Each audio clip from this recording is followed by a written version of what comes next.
мы начинаем с вами коучинг по раскрытию сексуальности. И я ожидаю чего-то нового, потому что я принесу сюда новые мотивы, и невзирая на то, что здесь есть девочки, которые участвовали в других коучингах, это будет в чем-то очень другая программа. И во многом это зависит от меня, но еще больше это зависит от вас. Вы пришли сюда со своими запросами, со своей энергией, со своим вкусом, и если бы я даже и хотела провести в каком-то жестком регламенте эту работу, я бы не смогла, меня бы снесло. Снесло вашей вкусной энергией, вашим желанием жить. И чтобы меня не снесло, я и не буду начинать. Итак, о чем наш коучинг? Чем мы тут занимаемся? У каждого человека, не только у женщин, но и у мужчины есть своя сексуальная энергия. И эту сексуальную энергию нам подарили наши родители. То есть две линии, женская и мужская, сошлись в одной точке, в одном месте, образуя этот канал, эту жизнь, которой являемся мы. И мы, и есть вот это количество энергии, количество жизни, которая протекает через нас. И все было бы ничего, мы бы были бы самыми счастливыми людьми на свете, если бы в процессе нашей жизни этот канал не был потихоньку завален большими и маленькими камнями, песком, ветками. И сегодня ваш запрос на коучинг по сексуальности выглядит так. Диана, ты знаешь, вот тут более-менее, вот тут у меня нормально жизни, а вот в этой сфере у меня очень мало жизненной энергии, вот здесь у меня очень мало, я чувствую себя живой, я здесь больше такая амеба или дохлый кролик, и мне нужно вот в эту сферу. И поэтому, когда мы делаем этот коучинг по сексуальности, запрос я могу принять от вас вообще любой. Потому что ваш запрос, он будет говорить о том, что, Диана, я хочу увеличить количество своей сексуальной энергии и направить эту высвободившуюся энергию вот в это место. Но энергия сексуальная так устроена, что когда мы ее высвобождаем, она начинает идти не только туда, куда мы себе запланировали, а в первую очередь начинает идти туда, куда нам на самом деле нужно. И в первую очередь туда, где срочно и важно. И поэтому в процессе коучинга, точно так же, как многие из вас учатся на гармоничных отношениях, вы просили одно, а с вами случается еще и это, и еще на помидорчике. Поэтому, что я буду вас просить? С вами будут сейчас начинать происходить всякие чудеса, всякие приятности, всякие интересности. Пожалуйста, девочки, делитесь этим в чате. Рассказывайте, вдохновляйте нас своими неожиданностями. За несколько лет этого коучинга я слышала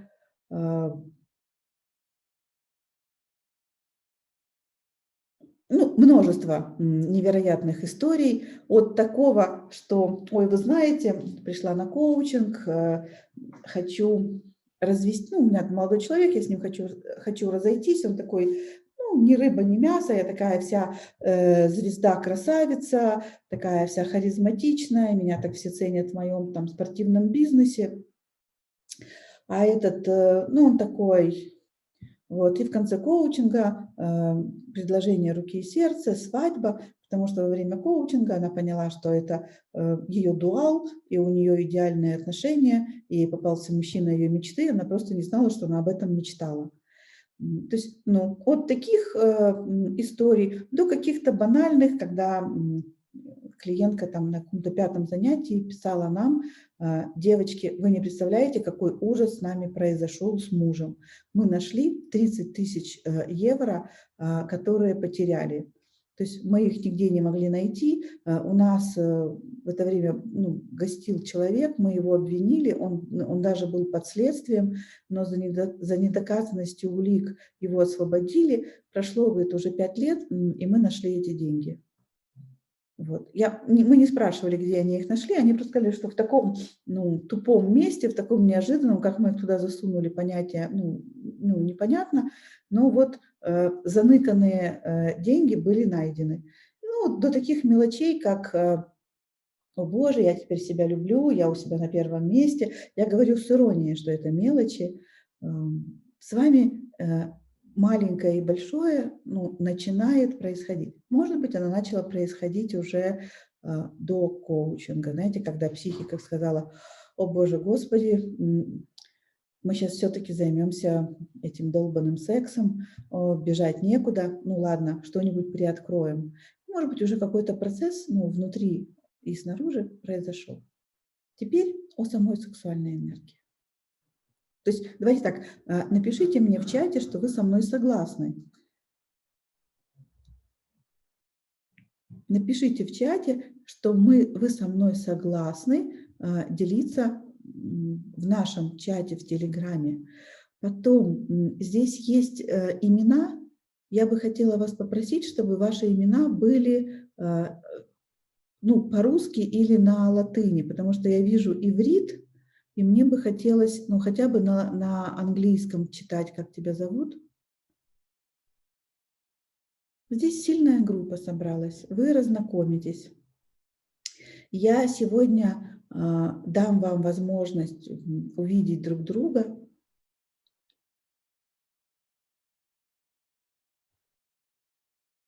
Угу. Так, отлично.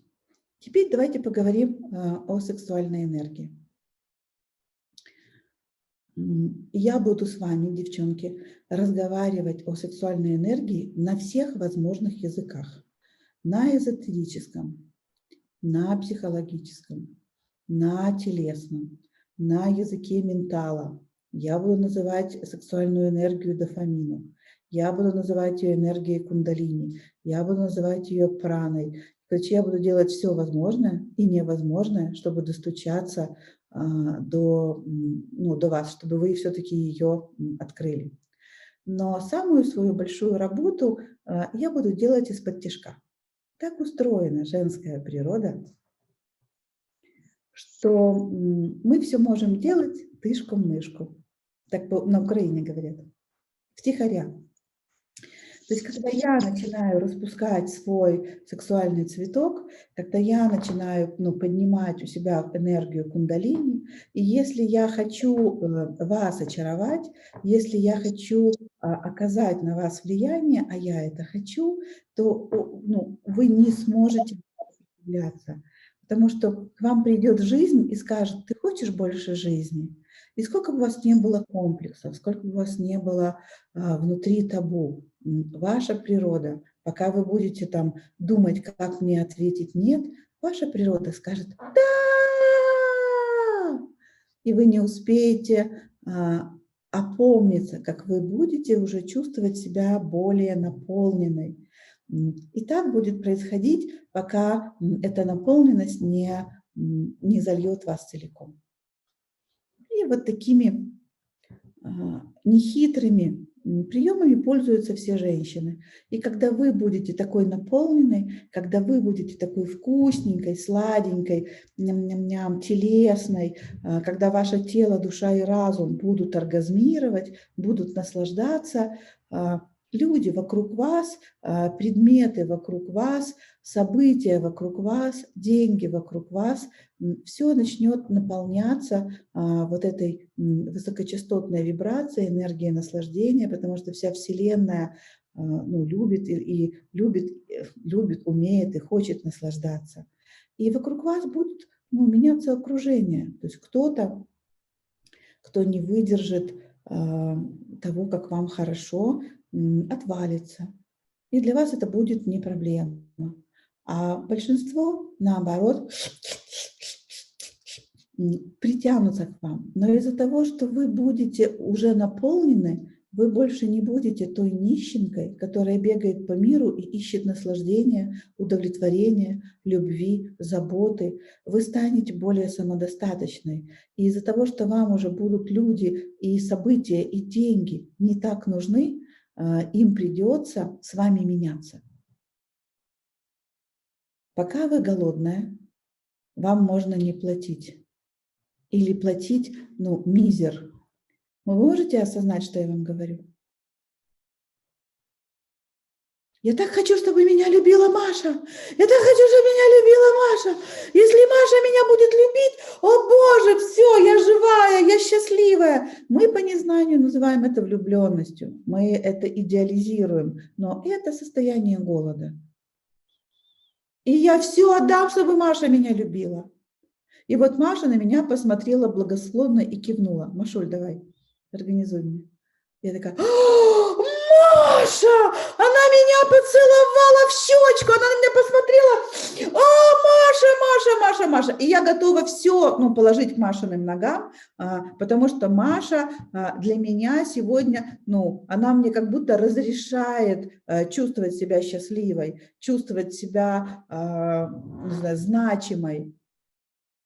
А вдруг вы уже значимая?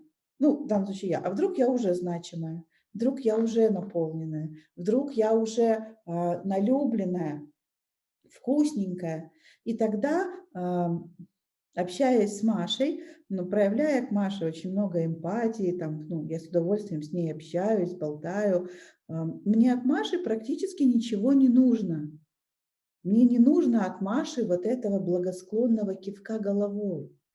Мне не нужно от Миши его пениса, потому что как же я могу кончить без Мишиного пениса? А как же я могу чувствовать себя удовлетворенной? А Миша, он меня не хочет. О Боже, Миша, он не хочет меня, он не хочет, девочки. Как, вы знаете, как это обидно, как это больно. Он ушел к другой, она молоденькая, он меня променял, но эту молоденькую, а я ему столько лет жизни отдала. Боже, и он вернулся. Боже мой, как мне с ним жить дальше? Это все про голод. Вот эта вся драма, это про то, когда я голодная и могу позволить себе кушать только когда рядом находится какой-то знаковый человек, которого я перепутала со своей мамой или папой. Но если я взрослая, если я, давайте слово взрослая здесь заменим, но если я наполнена сексуально, то Миша пришел. Я тебе рада. Миша ушел. Вау, куча свободного времени. Я в этом состоянии не готова делать каких-то сверхусилий, жертвовать собой, тратить свое время, свои деньги, не знаю, свою жизнь. Я ни на кого не готова тратить. Я готова здесь обмениваться. Если с этим Мишей или с Машей мне сейчас хорошо, я сюда прекрасно наливаю свою энергию и получаю взамен другую энергию. И между нами происходит естественный энергообмен, что и называется сексом. И вот эта сексуальность между мной и деньгами, между мной и бизнесом, между мной и мужчинами, между мной и другими женщинами. Это только так возможно. Восьмерка, или это знак бесконечности, он образуется только, когда партнеры равные. Когда я беру то, что мне нужно, а отдаю то, что у меня в избытке. Но если я голодная, то тот, кто мне будет сейчас все давать, то есть мне нужен кто-то, кто будет мне все давать. И этот кто-то, это не партнер, это мама. И коучинг по сексуальности – это очень женский способ исцелить свои отношения с родителями, не называя их здесь.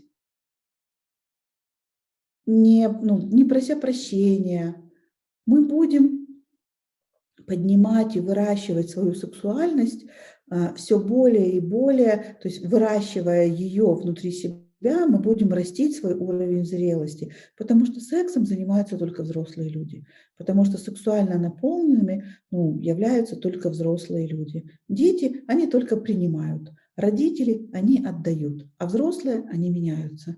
И вот наш коучинг, наполненный потрясающими практиками, инсайтами, секретами, это один из самых сладких способов взросления.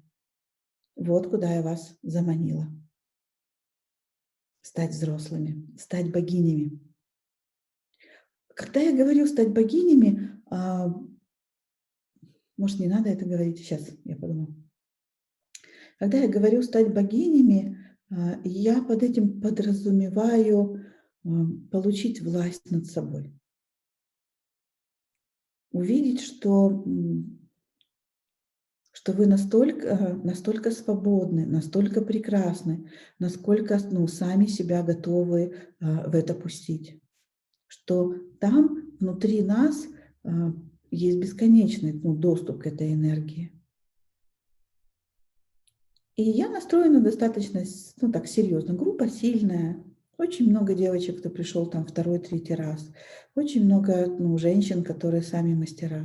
Очень много женщин, которые уже прокачанные. Ну и вообще энергия в чате. Я вчера купалась в этой энергии. Там прямо океан такой, знаете, вкусной, взрослой женской энергии. Я на нас, на всех очень рассчитываю.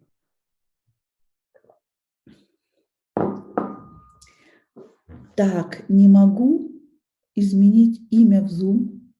Настройка на иврите, к сожалению. Елена. Хорошо. Я буду знать, что когда я буду видеть любимый иврит, это со мной разговариваешь ты. Я надеюсь, у нас одна женщина, которая пишет на иврите. У которой имя написано на иврите. В чате я видела тебя только одну на иврите. Что скажете? Как вам такой мой задум? Вы со мной?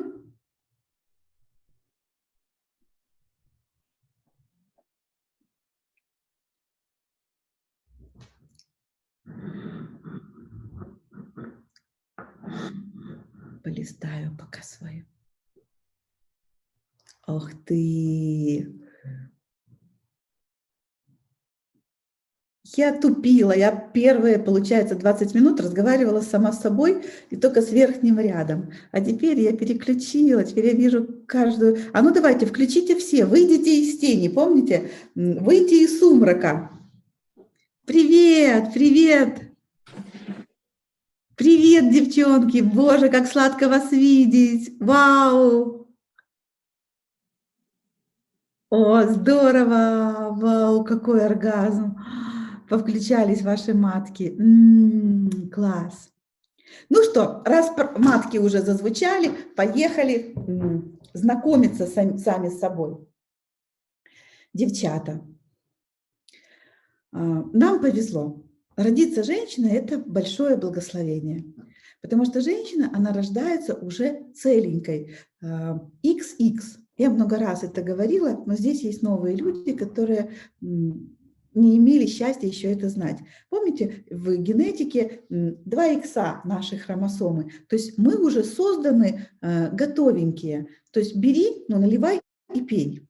У мужчины XY, ему там не хватает еще одной палочки, и вот всю жизнь мужчина будет себя выращивать. То есть мужчина рождается мальчиком, и он должен вырасти до мужчины. Женщина рождается женщиной и должна сохранить, точнее, родители должны были это сделать, а потом женщина, она должна сохранить свою вот эту целостность, свою жизненность, чтобы в ней вот эта энергия жизни не уменьшилась.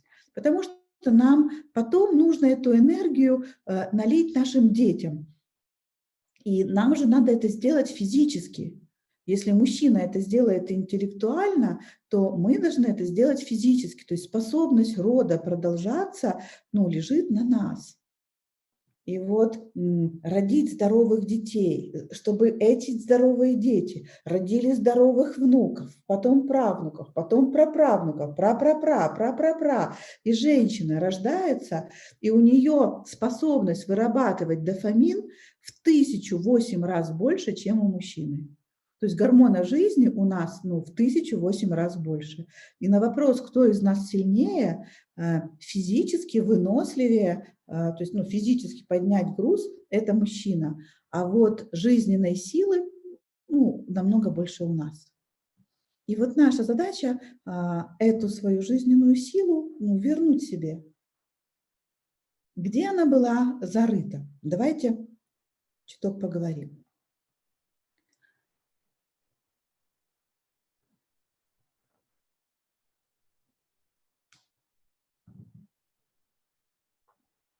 Угадайте, на кого я смотрю?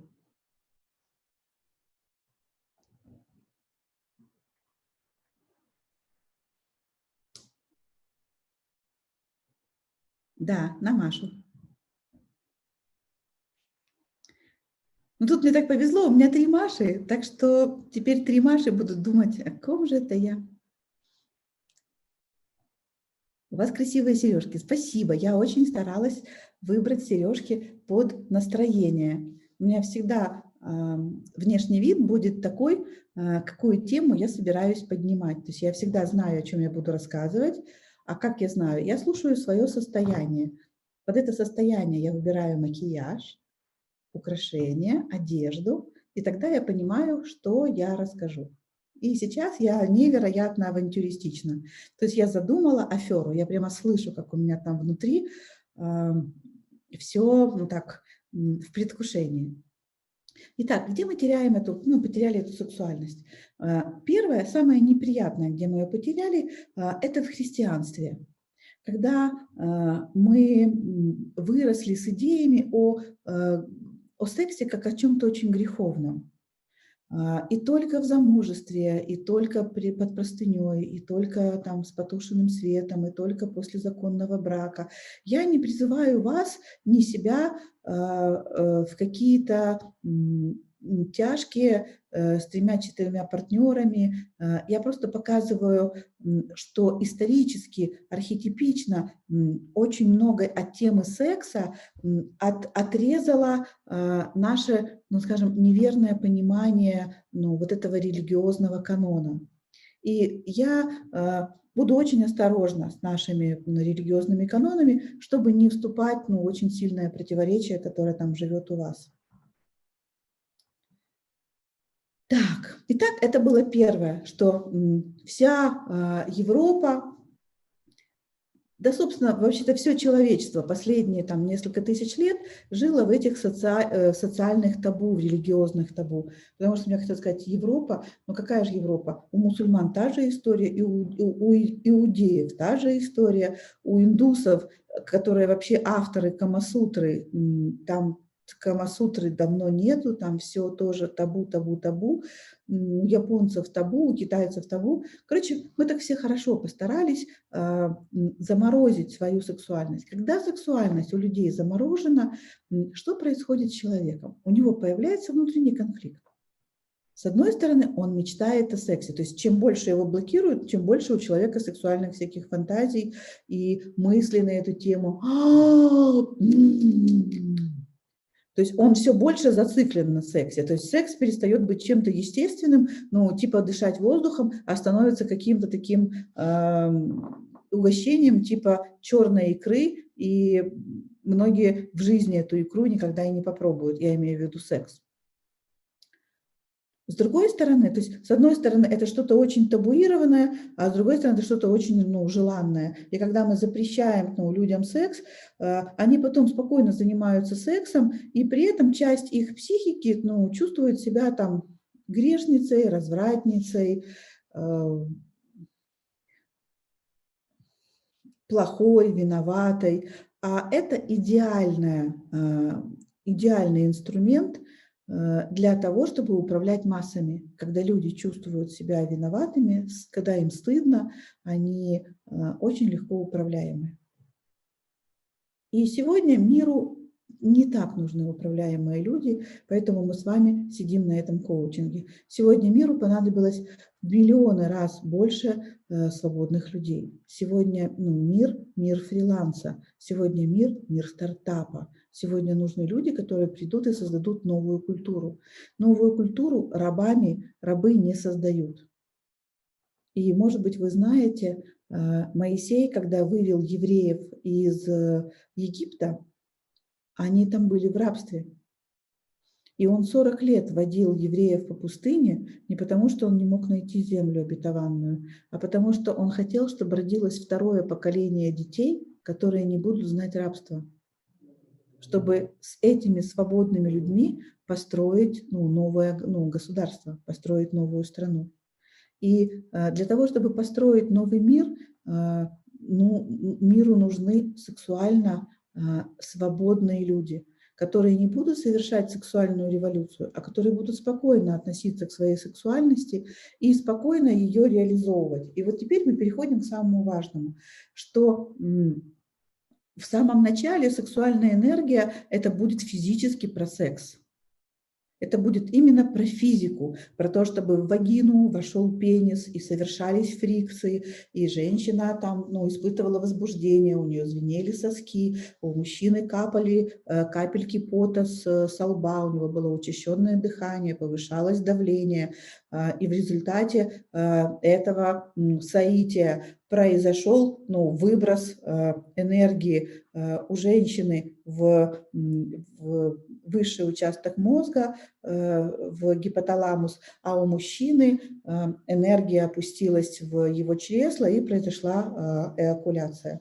И вот в этот момент разность потенциалов энергетическая будет настолько максимальной, что эти люди, то есть у нее будет плюс бесконечность, у него будет минус бесконечность, он из головы опустится в тело, она из тела поднимется в голову, и они каждый испытают то, что обычно они не испытывают. То есть они испытают состояние небытия.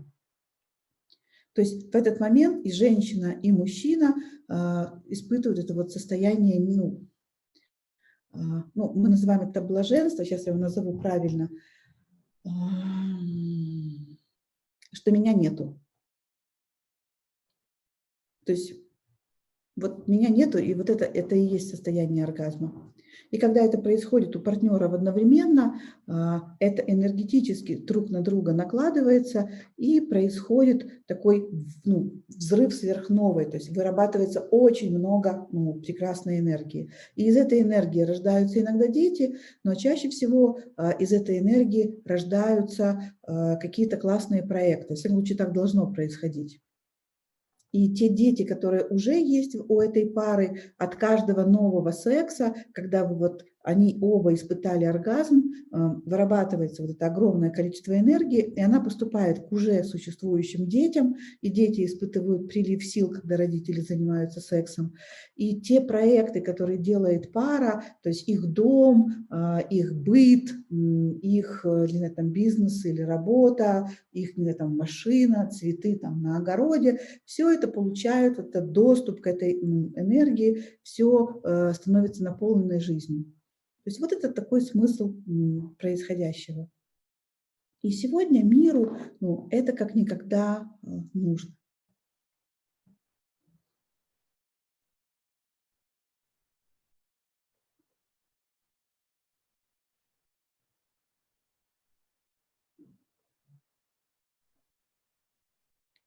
И на второй чакре, или когда энергия из надпочечников поднимается дальше по позвоночному столбу, она поднимается в яичники. И там вырабатывается дофамин, стучится и говорит: тук-тук, идем гулять. И из яичника вырабатываются у женщины эстрогены и прогестероны. То есть это энергия творчества. Благодаря этой комбинации гормонов, эстрогенов и прогестеронов, нам в голову приходят всякие творческие идеи. создать что-то новое, придумать что-то новое. Если вы понимаете, то яичники – это наше мужское у женщины. То есть если наша матка – это наша женская, то яичники – это как бы мужская наша часть. То есть вот у нас есть внутренний мужчина, вы с ним познакомитесь со временем, а яичники – это его производная. Или так, это его материальное проявление, вот так надо сказать. И вот из этих яичников вырабатываются гормоны, и мы что-то творим, придумываем новую вселенную. И здесь у женщины, конечно, прерогатива и творить, создавать что-то прекрасное, смешивать и что-то из этого смешанного создавать, что-то невероятное, невероятное, неповторимое, неповторяющееся. Это тоже прерогатива женщины. И энергия поднимается дальше, выше. Значит, она может туда подняться. Она попадает к нам в поджелудочную железу, стучится, а оттуда такой мат, и там кто-то дерется, и там, не знаю, то ли на рапирах дерутся, то ли смертоубийство. И дофамин так аккуратно приоткрывает дверь, и видит, что там идет бесконечная драка, война, соревнования, там идет война за власть. Гормоны, которые вырабатывает поджелудочная железа, это гормоны власти, гормоны доминирования, гормоны замужества.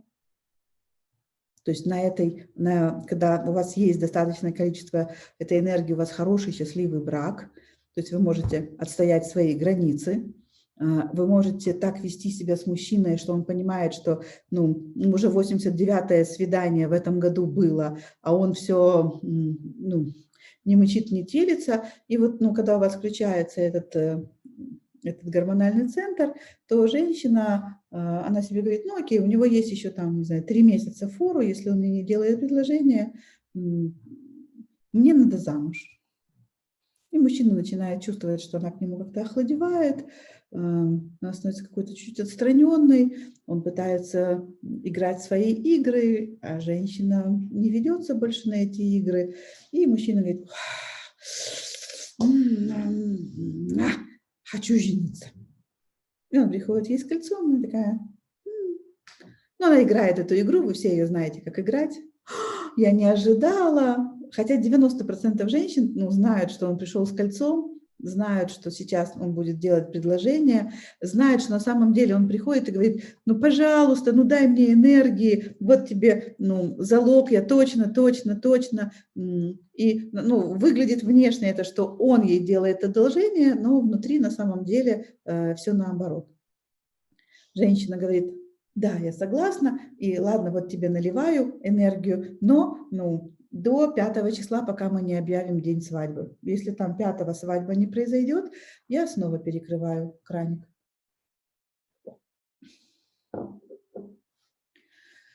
Энергия поднимается дальше и поднимается вот сюда, в тимус, вилочковую железу.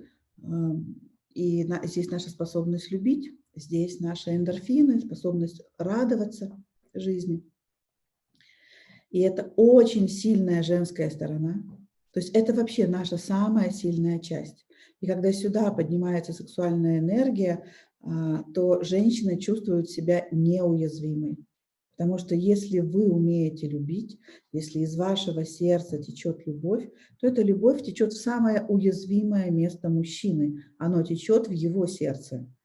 У мужчины сердце уязвимое. У женщины уязвимые гениталии. И вот энергия из женского сердца начинает течь в мужское. Я так показываю, как будто бы здесь сидят мужчины. Давайте я уберу. Вот мужское. У меня сегодня нет мужчины никакого. Есть. Сейчас, подождите, позову Ганешу.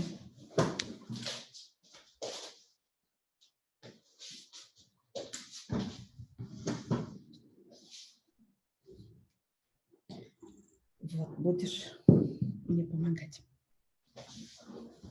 Ганеша, кстати, женат. У кого есть сомнения, у него 2 жены.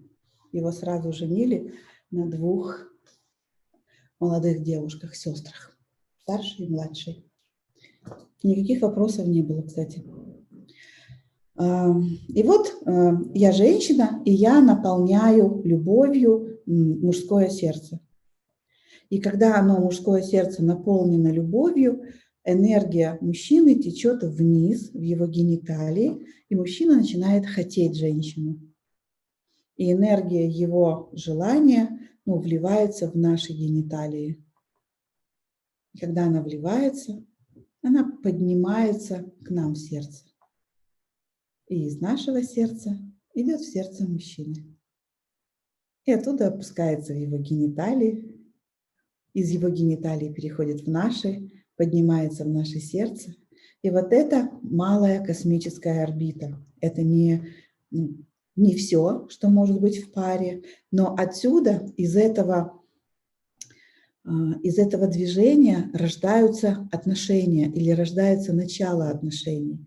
И для того, чтобы у меня, как у женщины, были отношения с мужчиной, у меня должны быть принимающие гениталии и отдающее сердце. И связь между гениталиями и сердцем. То есть я не могу повлиять на мужчину, и мне не нужно на него влиять. Мне нужно повлиять на себя. Мне нужно открыть свои гениталии, перестать быть в зажиме, в страхе, что меня изнасилуют, что меня убьют, что мне сделают больно, что мне сделают какую-то операцию. Короче, мне нужно убрать мой страх физического насилия как женщине, страх, что меня выкинут из семьи. То есть мне нужно открыть гениталии, впустить туда энергию. Потом мне нужно не очень простое дело из гениталиев поднять энергию в сердце.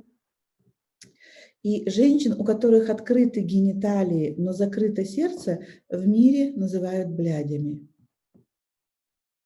Эта женщина говорит: а что мне делать, если я его хочу? Вы слышали такие?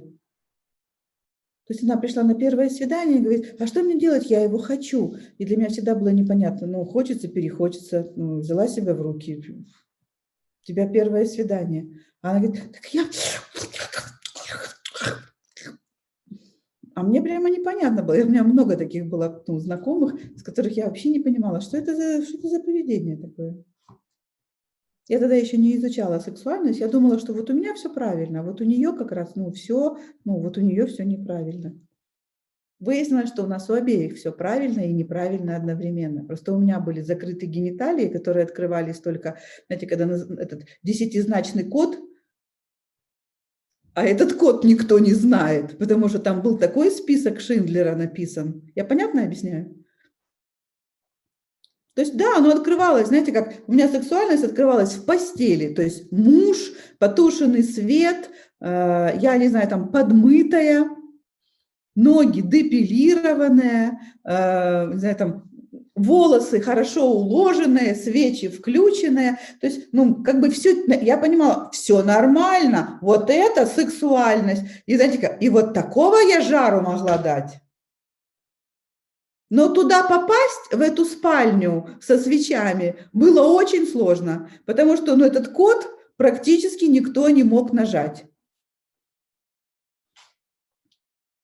И вот у женщины, когда у нее просто открытые гениталии, мы говорим «слаба напередок», если вот вы слышали такое выражение. Я в каком-то фильме послушала, я думаю, «слаба напередок», как хорошо сказано. И вот эти женщины, они тоже мучаются. То есть мужчины чувствуют, что она впускает эту энергию. Они видят, что она доступна. Они видят, что она привлекательна. Их привлекает, что она их приглашает. Причем это не вот это вот поведение.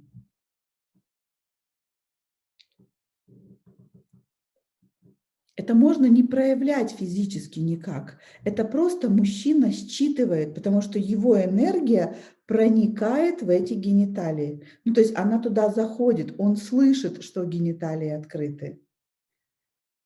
Но когда только открыты гениталии, то мы сталкиваемся с этими историями, когда, да, любовников много, да, партнеров много, но на мне не женятся. Что со мной не так? Я красивая, ухоженная, не знаю, там, спортивная, успешная, бла-бла-бла, но на мне не женятся. Да, со мной все хотят секса, или да, со мной многие хотят секса, но на мне не женятся. У меня здесь на коучинге как бы нет задачи выдать вас замуж, но у меня задача сделать вас, ну, здоровыми, взрослыми. И я вам эту здоровость и взрослость сейчас объясняю на самых, ну, нам понятных примерах. Мне кажется, проще это объяснить невозможно. Вы все понимаете и знаете эти истории, понимаете этих женщин. И, может быть, кто-то из вас такая женщина. И есть другой, ну, тип женщин, с которыми практически не знакомятся, которым мужчина просто не решается сказать «я тебя хочу». А если и решается, то он рискует схлопотать как минимум лекцию на тему, что вы себе позволяете, молодой человек, я не такая, я на рубль дороже, а как максимум по морде можно схлопотать. И таких женщин среди славянок очень много. Это женщины с открытым сердцем. Эта женщина умеет любить. И если где-то в темном углу замешкался какой-то мужчина, и выхода нету, ну и уйти он не может, и у них, не знаю, полярная зимовка, и они вместе едут в поезде 3 дня, там, Киев-Владивосток, или они, Лариса, учатся на какой-нибудь тантре, то есть, ну, он реально, ну, вот знаете, как, ну, попал. И он, что с ним происходит? Он со временем, ну, начинает любить эту женщину, потому что она его умеет любить. Я понятно объясняю? И там будет не так важно, как она выглядит. То есть он будет говорить, что он любит ее душу, потому что, ну, у него он будет видеть ее хорошенькой, то есть она будет для него, ну, симпатичной, она будет для него, ну, он может даже говорить, что она у меня красивая, потому что он ее вообще не видит, он ее видит только сердцем, а сердце, оно любит. Как оно любит, вы уже поняли, это она наливает ему эту любовь, у нее есть эта способность, и у него эта, ну, любовь здесь, ну, прижилась, и если он опускает эту энергию, то есть, ну, он чуть более зрелый, и он опускает эту энергию вниз в свои гениталии, ну, и он ее начинает хотеть, то она делает следующее. Ну нет, ну, то есть ей как бы хочется. Я нормально играю, БДТ меня возьмут, вам видно? И ей хочется, знаете, как он должен проявить всю активность. То есть 100% активности будет на нем, а она будет ему еще мешать, ну, ее, ну, там, соблазнить, ну, все не так, ну, все это время. И, наконец, значит, этот акт грехопадения произошел. И когда этот акт грехопадения произошел, мужчина такой чувствует себя такой победителем, так все хорошо, замечательно. И она, может быть, даже раскрылась, и она, может быть, там была даже такой раскрепощенной в этот момент. Но потом они встали, вышли из своей спальни, она пришла на кухню, и у нее снова только сердце. И ее нужно снова добиваться. И мужчина может, в конце концов, говорить себе, мы с ней дружим. И вы знаете и этот тип отношений, и этот тип отношений. Да или нет? Я не буду спрашивать, какой у вас или где у вас больше, потому что есть же еще третий вариант, когда и сердце закрыто, и гениталии закрыты. И тогда совсем грустно. Потому что сиськи есть, помада на губах наличествует, как бы все атрибуты женщины присутствуют, а женским не пахнет. Ну, как-то классно, но не пахнет от нее женщиной. Она такой ходячий, ну, не знаю, манекен. Есть те, кто за собой не сильно следит, есть те, кто за собой сильно следит, но это скорее такой, женщина-биоробот. Мне не хочется нас обижать, девчонки. Просто у этой женщины, энергии получается меньше, чем у первой и во второй. У первой будет тело лучше, потому что она поднимает сексуальную энергию в тело. У второй скорее будет хорошо в чувствах, она будет уметь управлять чувствами. Мой покойный учитель утверждал, что у первых будет лучше фигура, а вторые будут красивее. Я, больше нигде этого утверждения не слышала. Типа, что вот эта энергия, то есть она как-то и на лицо пойдет, она же вниз у нее не опускается, а та энергия, у кого открытые гениталии, поднимается только в тело, чтобы только вот сюда вот оно не попадает. И я не могу утверждать, это, знаете, как поисследуйте сами. И вообще это не важно. А то мы сейчас, знаете, начнем вспоминать так. Кто красивый, но с плохой фигурой, кто или такой красивый, но не сексуальный, кто сексуальный, но не красивый. Давайте так забудем эту тему, просто услышьте, вот наши первые 2 из 3 главных центра. У нас есть 3-й центр, он вот здесь находится. И когда наша сексуальная энергия поднимается сюда, в район 3-го глаза, давайте, я же не договорила еще, сексуальная энергия поднимается в горло, и здесь есть способность говорить из сердца, то есть самовыражаться. Это и, может быть, и петь, и говорить, и поэзия, но главное – это вот здесь способность влиять на других людей своей речью. И вот сексуальная энергия поднимается еще повыше, в гипофиз, и у вас, у женщин, открывается 3-й женский центр, который называется мудрость. И вот как интересно, есть столько мифов о глупых женщинах и умных мужчинах, о способности женщины думать, о неспособности, скорее, женщины думать. Но правда в том, что умная, неумная, знаете, дура, а свои 5 копеек имею. То есть, может, мы с вами и не умные, то есть мы не специалисты по абстрактному мышлению. То есть если это не имеет какого-то практического применения, женщина об этом не думает. То есть женщина вот этот длинный мыслительный процесс не может поддерживать. Так устроен наш мозг.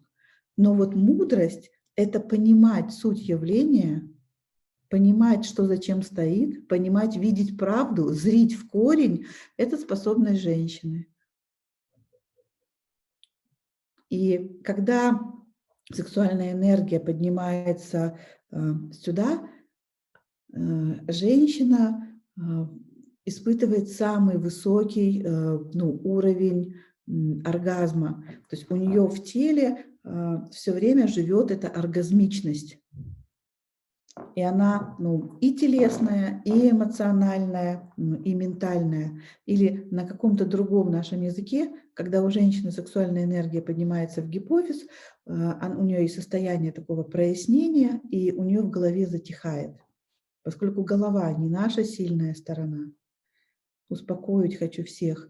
Давайте еще раз. Голова не наша сильная сторона, девочки. Мне понадобилось много лет жизни, чтобы в этом убедиться.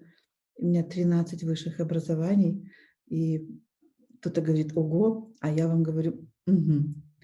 Потому что надо быть реально женщиной, чтобы слушать все и тут же все это забывать.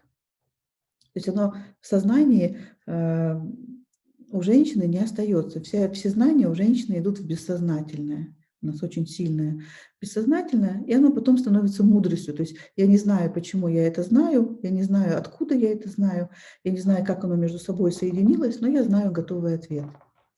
И вот у женщины поднимается энергия вот сюда, в гипофиз. Она может так разговаривать с людьми, если сейчас мы говорим о мужчинах, она может так разговаривать с мужчиной,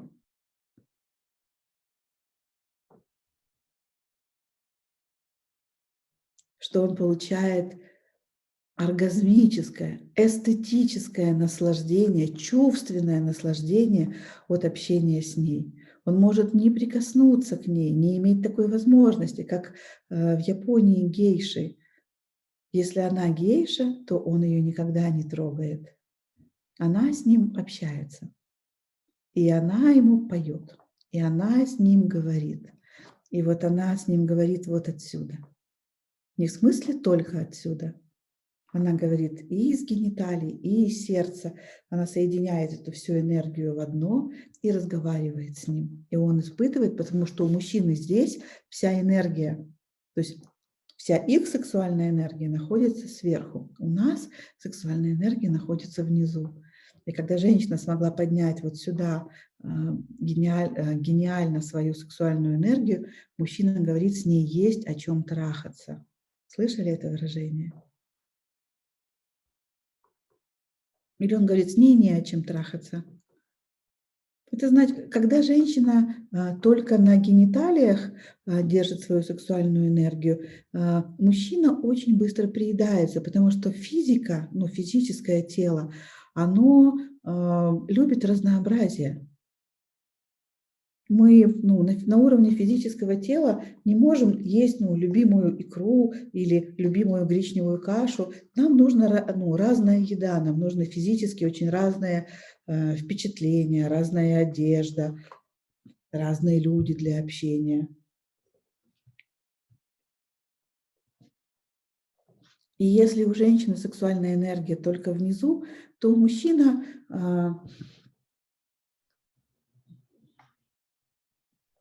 имеет полное право в силу своей физики, что у него внизу полигамность, и он, раз у него с женщиной только сексуальный контакт, то у меня с тобой сексуальный контакт, у меня с вот этой сексуальный контакт, с вот этой. Сейчас, секундочку. Да, Куть. Ко мне тоже 3 часа не надо заходить и стучаться.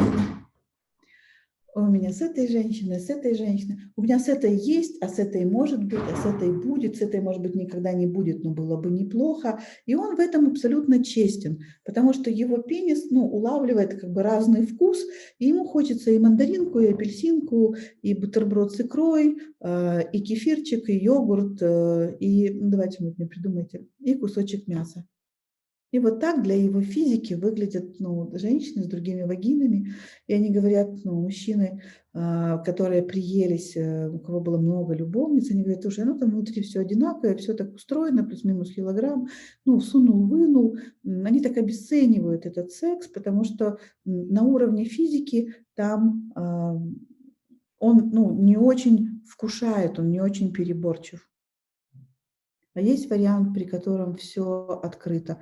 У нас с тобой задача такая в этом коучинге открыть. Это несложно, девочки. Мы с вами родились, у нас все было открыто. То есть мне не надо вам ничего вырастить, не надо вам научить. Мне нужно с вами поболтать сегодня, а потом начать все это открывать. И все это, когда открывается, вы просто говорите, чу, вот это и есть сексуальность, так я ж такая всегда была в молодости, типа, или однажды. Короче, вы узнаете себя. Это не что-то новое о вас, это что-то забытое. Когда женщина поднимает свою сексуальность на уровень сердца, то есть у нее и гениталии, и сердце. Здесь на уровне сердца женщина все время новая. У нас каждый день меняется гормональный фон, у нас каждый день другие чувства, у нас каждые 20 минут другие чувства. И у мужчины все время секс с другой женщиной. Тут вам все понятно? Вы с утра проснулись, и вы такая, ах, Наташа Ростова. И у него секс сегодня был с Наташей Ростовой. А к вечеру вы, такая мадам Тэтчер, железная леди. И он аж вспотел от такого секса. Он говорит, господи, у меня сегодня такое ощущение, что я не сексом занимался, а грузовик разгружал. А с утра вы Таиса Финская. Потому что, ну, у нас внутри 3200 субличностей, 2200 из них женские.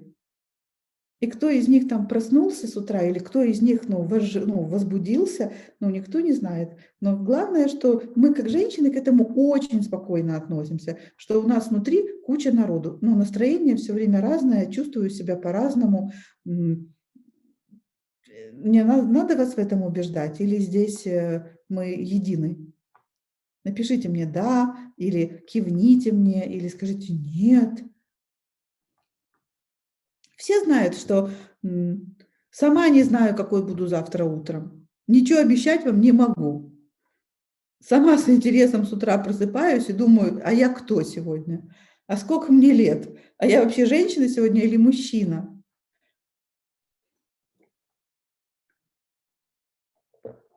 И если энергия поднимается, ну, наверх, вот сюда, в район третьего глаза у женщины, то есть в ней пробуждается эта мудрость, и она, как бы вам это объяснить?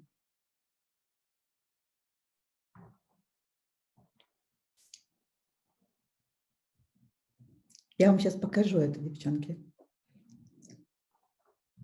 Я подниму свою кундалини вот сюда.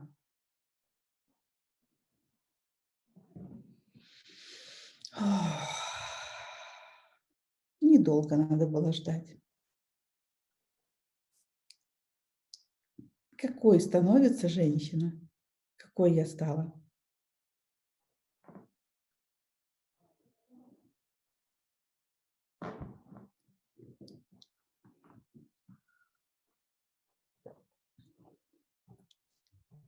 Да, загадочной, вкусной.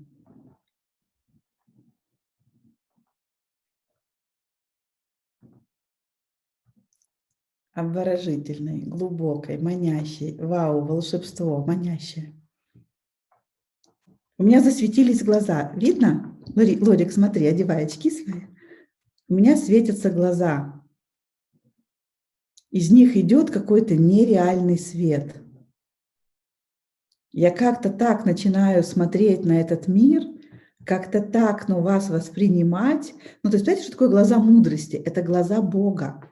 Это видеть, ну, все, ну, в глубину. То есть видеть не мужскую форму, если мы говорим сейчас о мужчине, а его содержание. И да, хочу тоже так уметь. Вы сюда пришли, вот я хочу, ну, цель моего коучинга, чтобы вот это стало вашей реальностью. И теперь смотрите наш секрет, девчонки. Внимание на экран. Вот это мудрость, которая так глубоко смотрит в мужское начало. Это мой внутренний мужчина, который видит сейчас его внутреннюю женщину. Я вижу суть этого мужчины, и мне нравится эта суть, я ее хочу.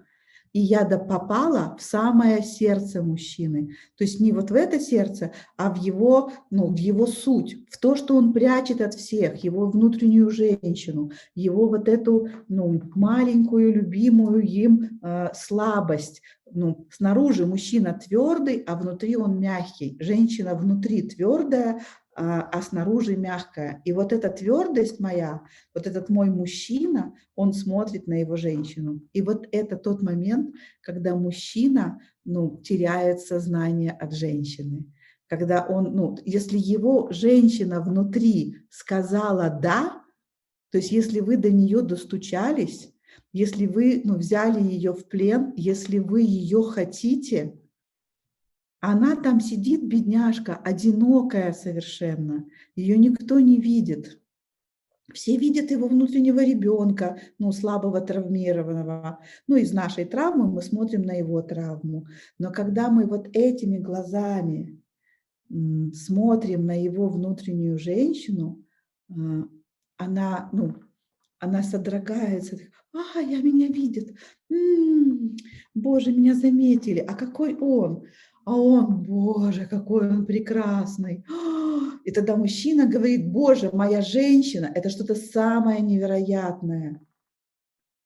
Он на уровне гениталий будет вашим царем, а вы будете царицей вот здесь.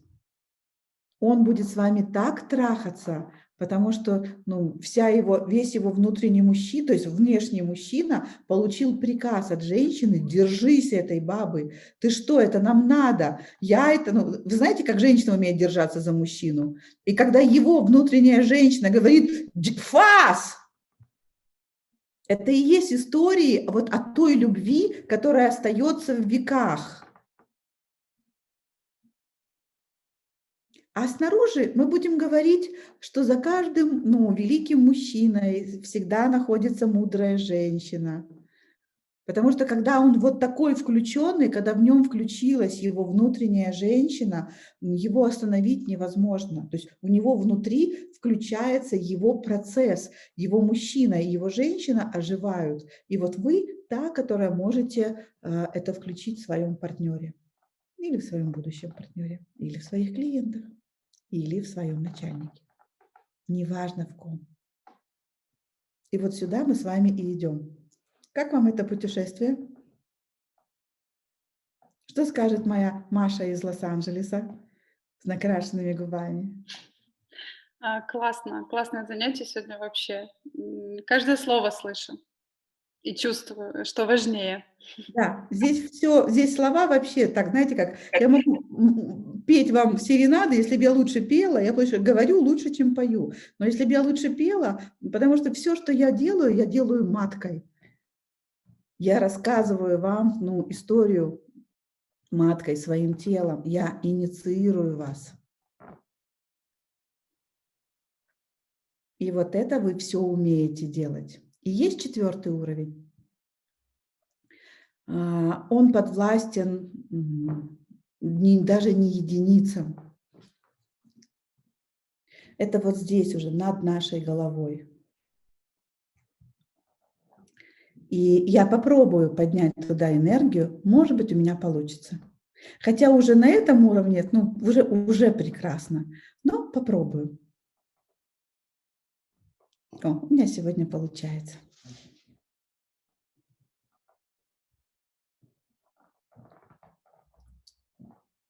Какая я сейчас стала?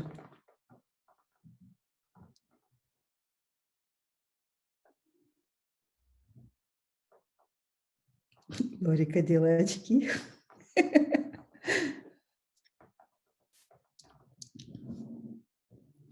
Позвольте себе чувствовать. И напишет: у меня вибрации по телу мощные идут. Еще более сладкая. Даже я вас хочу. Радостная, очень красивая. Невозможно описать словами, только на уровне чувств и ощущений. Ты Бог, что-то неземное. Это когда мужчины говорят: она богиня, она муза, она меня вдохновляет. Это когда женщина сделала невозможное. Она подняла земную энергию наверх. Не просто улетела в небеса. Таких отлетевших женщин мы знаем, в них нет ничего сексуального. В них видно, что они не присутствуют на земле. А это другая, это наша женская возможность. Я подняла свою земную сексуальную энергию, которая начинается в центре Земли. Я подняла ее через свое тело вот сюда наверх. И при этом, вот она я. У меня есть сиськи, у меня есть ручки, у меня есть зубки, глазки. То есть я абсолютно нормальная земная баба. И при этом невероятный эффект. Почувствуйте, как хорошо с такой женщиной. Смотрите, как светленько у всех стало. При этом сексуальность никуда не делась. То есть хочется тобой обладать, Дианчик. И эти сиськи хочется потрогать, там явно есть соски. Не хочется упасть вниз и молиться. Ом, Сачитананда. Нет, помолиться можно, но вначале трахнуть. Нормальная баба, на которую смотришь и понимаешь: беру.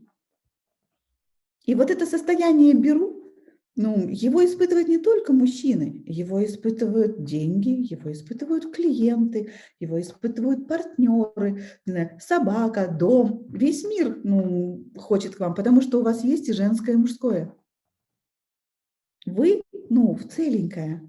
И при этом вы, ну, посмотрите на меня, я не высокомерная, я не, ну, у меня нет этого ощущения, ох, эти люди, людишки, а я тут, понимаете, достигла высот просветления. Вообще никакая не просветленная. Мне до просветления когда не было, как было, так и есть. Я просто настоящая баба.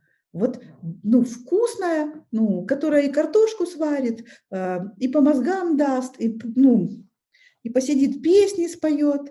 Ой, ты степь широкая.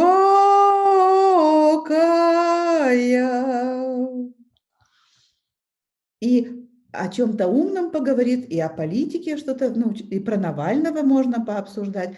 Нормальный человек, который просто вот, ну, живой, включенный в жизнь. Вот это задача нашего коучинга. Вот это. И это несложная задача. Напоминаю, что это первый уровень. Вот то, что мы сделаем, а вы сюда вот придете, это первый уровень. Второй уровень, когда вы этим научите взаимодействовать с миром. Когда вы сможете, как я, давать это миру. То есть просто ходить так, это уже классно, но мне кажется, что будет интересно, если вы сможете еще с миром научиться взаимодействовать из этого состояния. Ну что, я всю теорию вам напела, даже показала. Теперь давайте поработаем с вами. Готовы? Хотя скажите, может быть, я уже поработала с вами? Может быть, вам уже захорошело? Как мы знаем, что пошла сексуальная энергия? У нас началась дофаминная улыбка. Мы не можем ее стереть. Вот эта улыбка, с которой, ну, что ты не делай, глаза, как у этого, у китайца становятся, вот, и щеки подпирают глаза, и не можешь остановиться. Или держишься из последних сил, вот, или внутри так сладко, так хорошо, может быть, оно в голову еще не поднялось до дофаминной улыбки, но в теле уже пошла вот эта сладость, наполненность. И это сила женского круга. Чем больше женщин, тем больше эффект. И если хотя бы одна женщина находится вот, в состоянии включенности, все остальные женщины начнут включаться. Поэтому так ценны будут наши домашки, домашние задания, так ценен наш чат. Так классно, что это групповая работа. И то, что мы можем сделать в группе, я не смогу сделать на индивидуальном коучинге. Я могу снять все ваши блоки, но создать вот это пространство можем только вместе. Уже поработали, но очень хочется дальше учиться. Хорошо. Сижу, улыбаюсь. Очень хорошо уже. Поднялось, поднялось. Ладно, давайте сделаем первый шаг.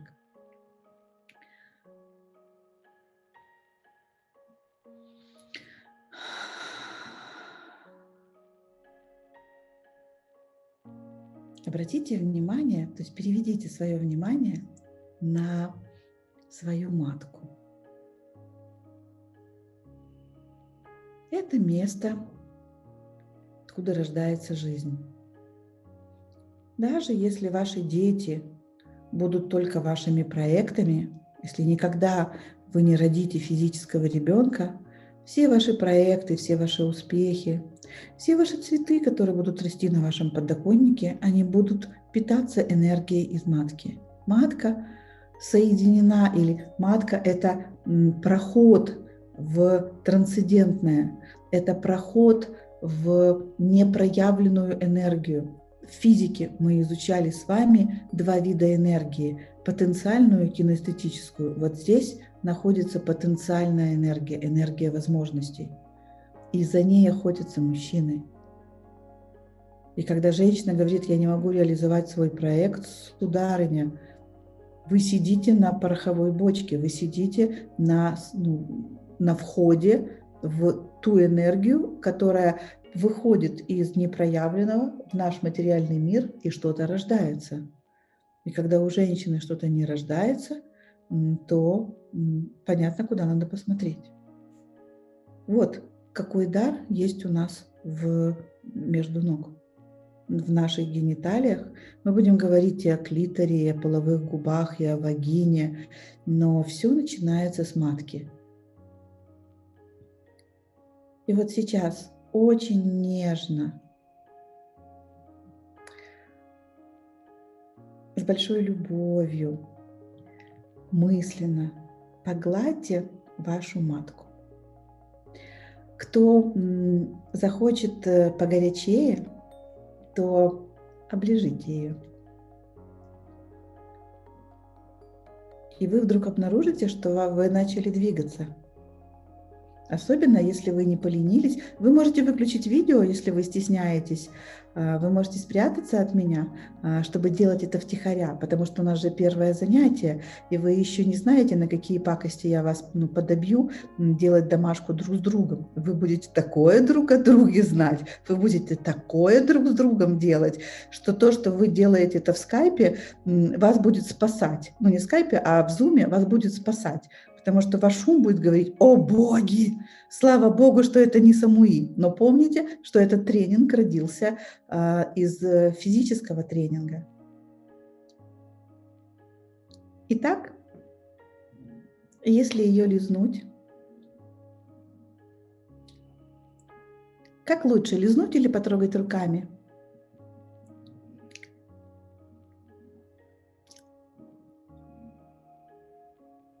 Мария, как тебе больше нравится? Я не вижу, чтобы ты ее облизывала. Теперь это, видимо, я. Да, Наверное, лизнуть. давай. Хочу посмотреть. Да. Включаюсь. И не выключайся. Угу. Включаюсь я тут, да.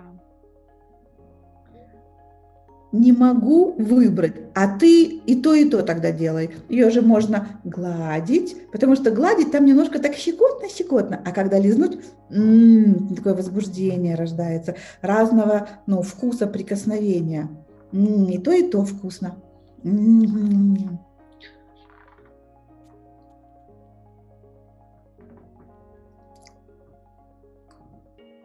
И как, Мария? Как тебе больше нравится?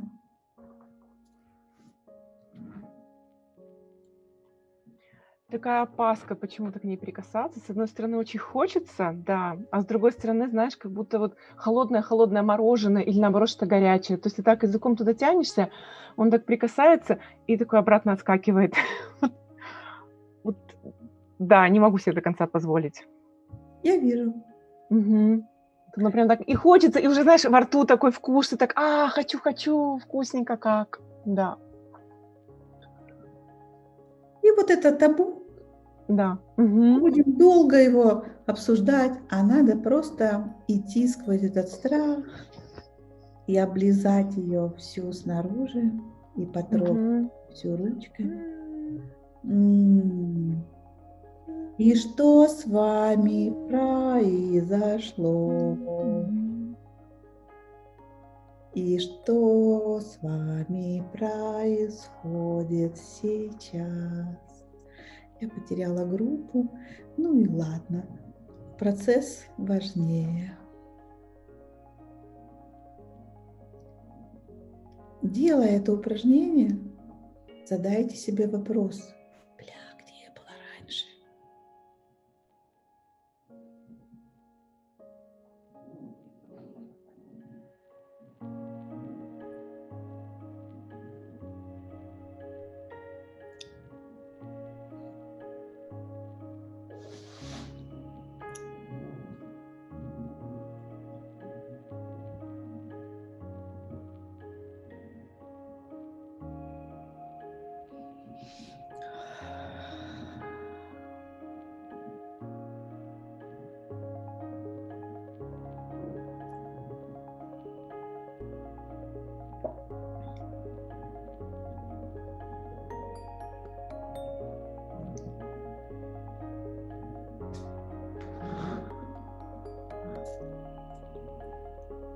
И что вы скажете?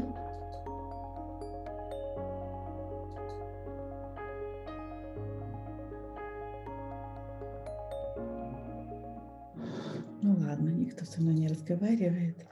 Я не сержусь, что вы со мной не разговариваете. Я полностью вас поддерживаю в этом. Пошлите меня подальше.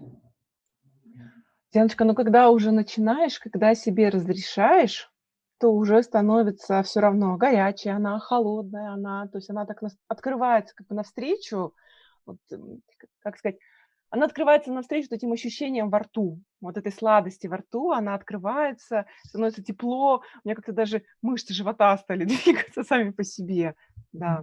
И уже все равно, я говорю, обожжешься об нее или уколешься, эти блоки уходят потихоньку. Да, и хочется двигаться целиком.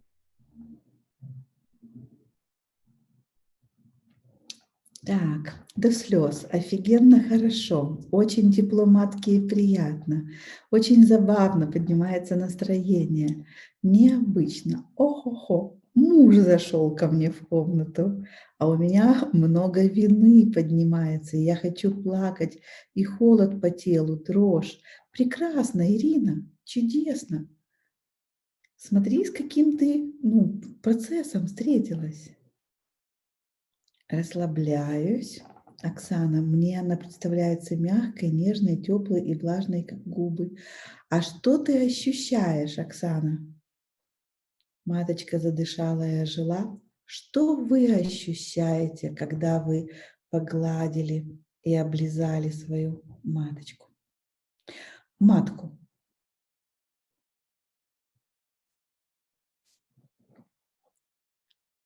Провалилась в параллельную реальность, замерла, меня сковала. Наслаждение, наверх пошло жар, приятно, спокойно, кураж. Она наполнилась и налилась, как бутон. Расслабление и умиротворение. Все, у кого идет процесс «меня сковало», «у меня чувство вины», продолжайте гладить, обнимать, Иришка. Все тело ожило, я чувствовала себя единым целым, раскрытие, расслабление, потекла энергия от кончиков пальцев ног до сердца. Прекрасно. Не бойтесь плакать, не бойтесь быть некрасивыми. Она сначала сжалась, а потом начал двигаться живот. То есть хочу, чтобы вы дали общую картину. Как вам это сейчас? Что с вами? Вы сейчас пытаетесь рассказать мне о матке, а я хочу вас. Какая я, когда у меня такой контакт?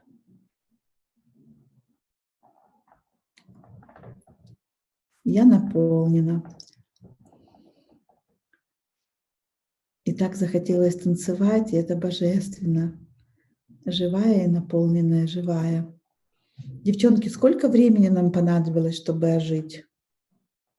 Смотрите, это всегда было во мне, это всегда было в вас, это всегда было вами, и есть вами, и принадлежит только вам.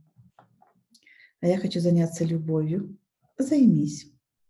А я уверенная, очень желанная. Угу. А я наглая. Вы сейчас такая, какой вас создал Бог.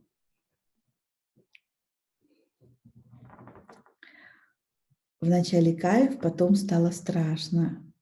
И когда стало страшно, продолжай прикасаться и облизывать.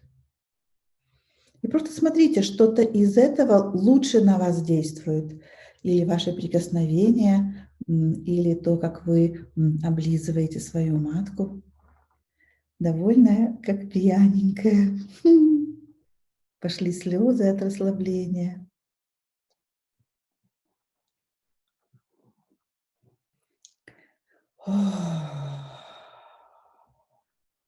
Вот это встреча. Смотрите, девочки, мы ждали мужчину, который сделает это для меня. Мы обижались на мужчину, когда он вводил свой пенис в нашу сухую вагину, и мы были очень расстроены, что он не уделял внимания прелюдии. Мы ждали от него, что он нас наполнит, мы почувствуем наполненность, и только после этого начнется секс. Оказывается, природа задумала иначе. Природа задумала, что женщина идет в секс вот такая.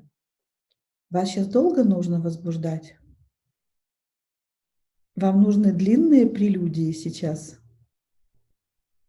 Или это вы ему скажете: иди сюда, мой сладкий сахар? И интересно, что в этом состоянии, конечно, не у всех из вас есть мужчины под боком, но в этом состоянии, знаете, какой сгодился, такой и пригодился. Знаете, какой есть, такого и любим. В этом состоянии вы вообще не сильно переборчивая. О боже, мне стучат гости. Так, это мы закрываем, чтобы не мешало. Посмотрите сейчас на свои проекты, на свою жизнь, на своего мужика, на себя, на свой полный живот, если у кого-то кроме меня он есть, на свой возраст, не знаю, на что-то у себя, и вы обнаружите, что вы удовлетворенная. Что как бы в жизни ничего внешне не поменялось, но внутри совсем другой взгляд. И как принято сегодня говорить, в смысле?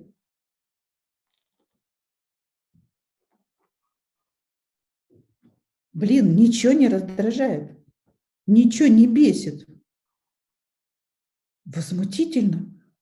А я думала, что меня все бесит, потому что у мужа недостаточно денег, или потому что я не замужем, или потому что мы не такие богатые, или потому что квартира съемная, или потому что эти дети опять не делают уроки, или этот локдаун, или этот президент, или этот дурацкий коронавирус. Я ж думала, что в этом причина.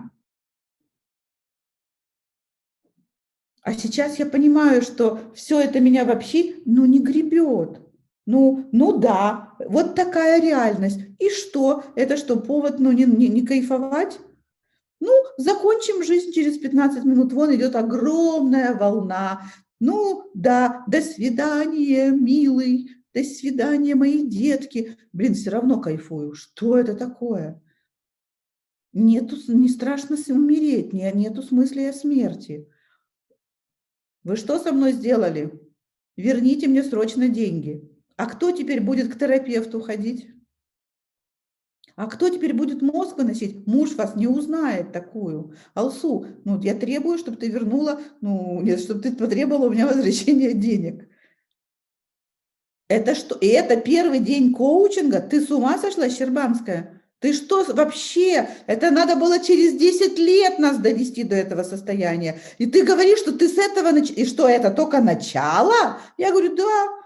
Я говорю, да, а что, это только начало. То есть я сейчас чувствую себя полностью удовлетворенной. У меня все в жизни хорошо. Не супер-пупер-пупер-пупер-шмупер. Понимаю, что можно, наверное, еще, но реально все у меня хорошо. Вот как есть, так и хорошо. То есть я чувствую удовлетворенность жизнью. Это что?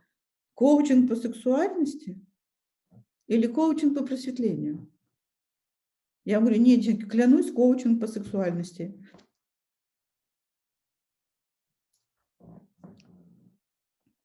Просто сексуальность и просветление – это одно и то же. А если нет таких ощущений, как у других, будто особо не понимаю, где и что? А зачем тебе, как у других, Татьяна? А как у тебя? Вообще, девчонки, то, что я вам рассказываю, у вас есть это состояние или я его сама только чувствую? А ты, Танюша, напиши, как у тебя. Тебе не надо писать, как у других. У других у всех по-разному. А у тебя как? Может быть, тебе сейчас просто ужасно, как плохо. А все говорят, у них хорошо, хорошо, а у тебя может быть плохо. Скажи мне, посмотрю на тебя глазом специальным.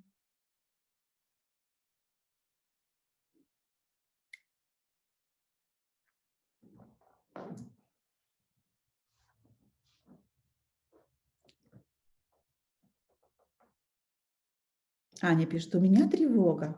Прекрасно.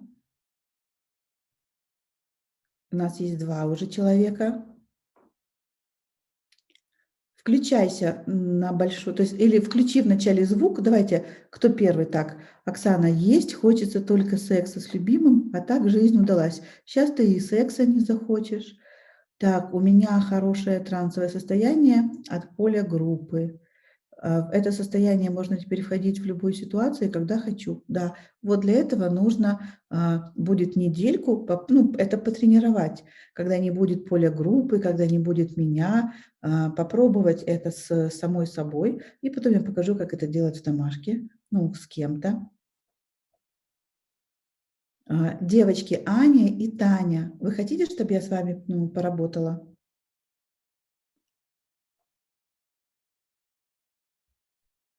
Тогда включайте звук, я увижу вас на... Мгм. Привет. Привет, Анечка. Так.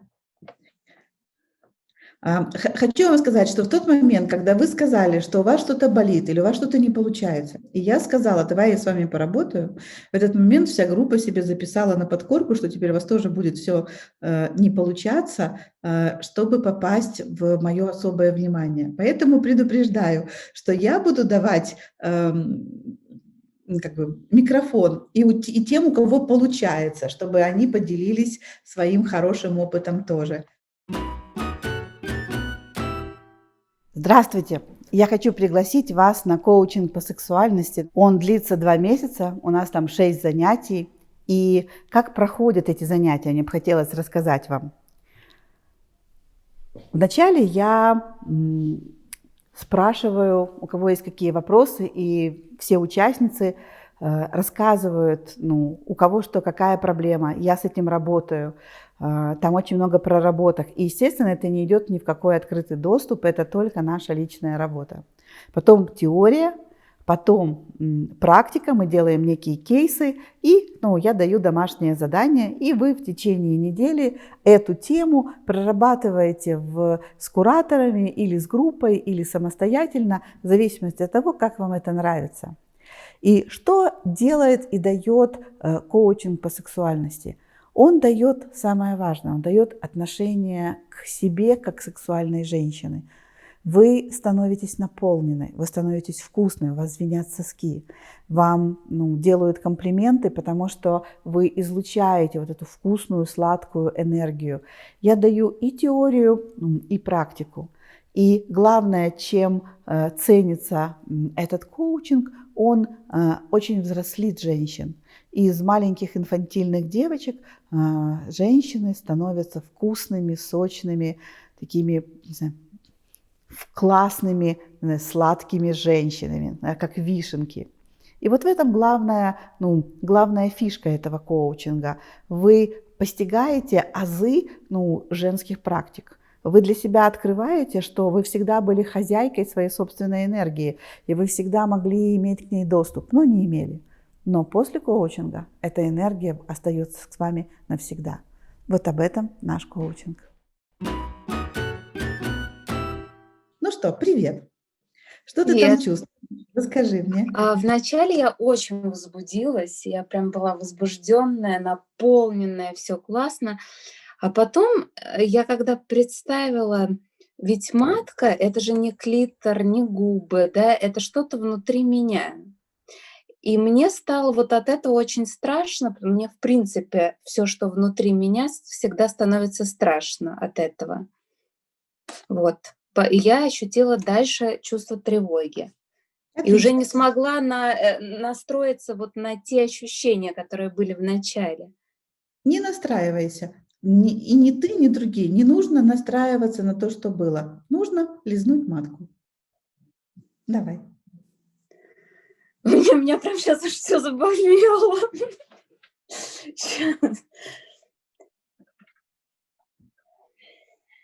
Вам видно, какая женщина у Анюты за спиной?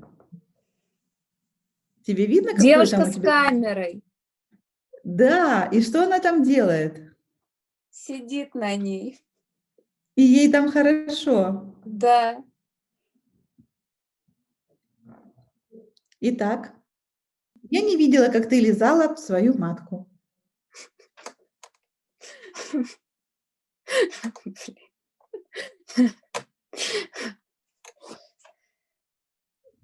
Скажи мне еще раз. Открой глаза и посмотри на меня. И посмотри, я не твоя мама. Я твоя старшая подруга. И мы с тобой сидим за домом, и я тебя учу плохому. Давай.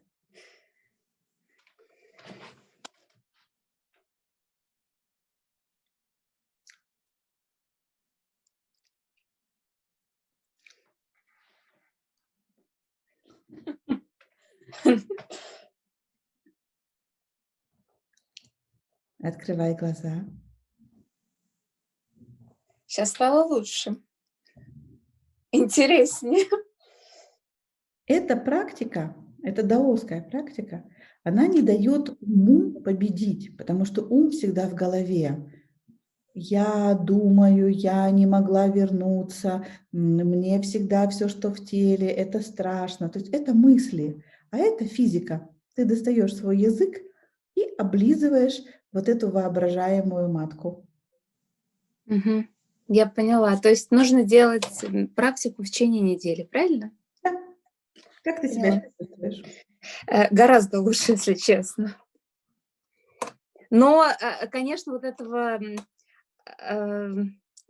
эйфории ее пока нет, но я чувствую себя гораздо лучше.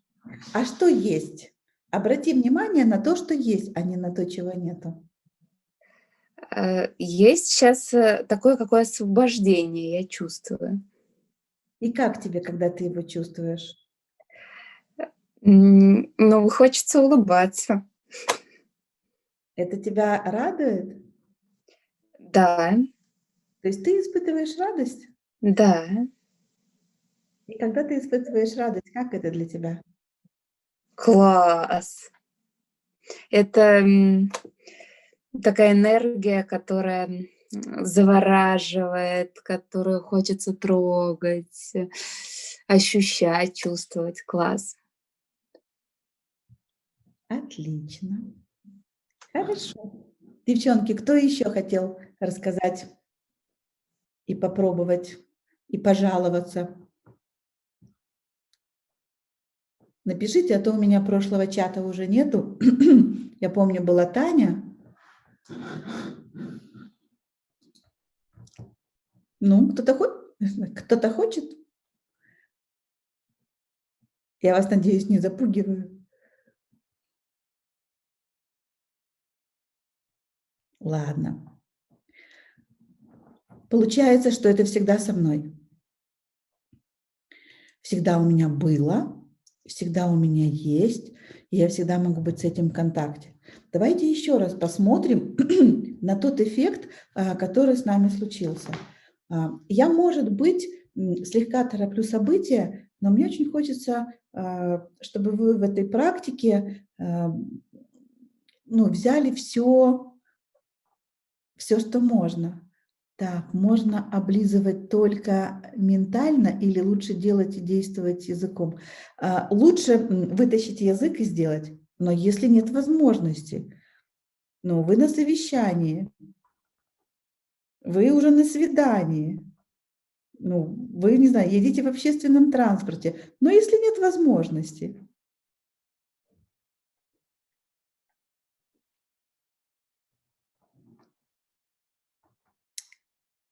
Софи, правда такое можно сделать? Облизнули губки, и что? Все абсолютно невинно. Расскажи мне, София, как ты себя чувствуешь? Я как-то делала без всех, очень расслабилась. А вот когда вот можно на ты, да? Конечно. Когда ты сказала, вот кто хочет при всех, я очень сильно застеснялась, прям вообще. И ты можешь позволить себе эту роскошь, и каждый из вас может позволить себе эту роскошь, оставаться в своей сексуальности очень скрытной.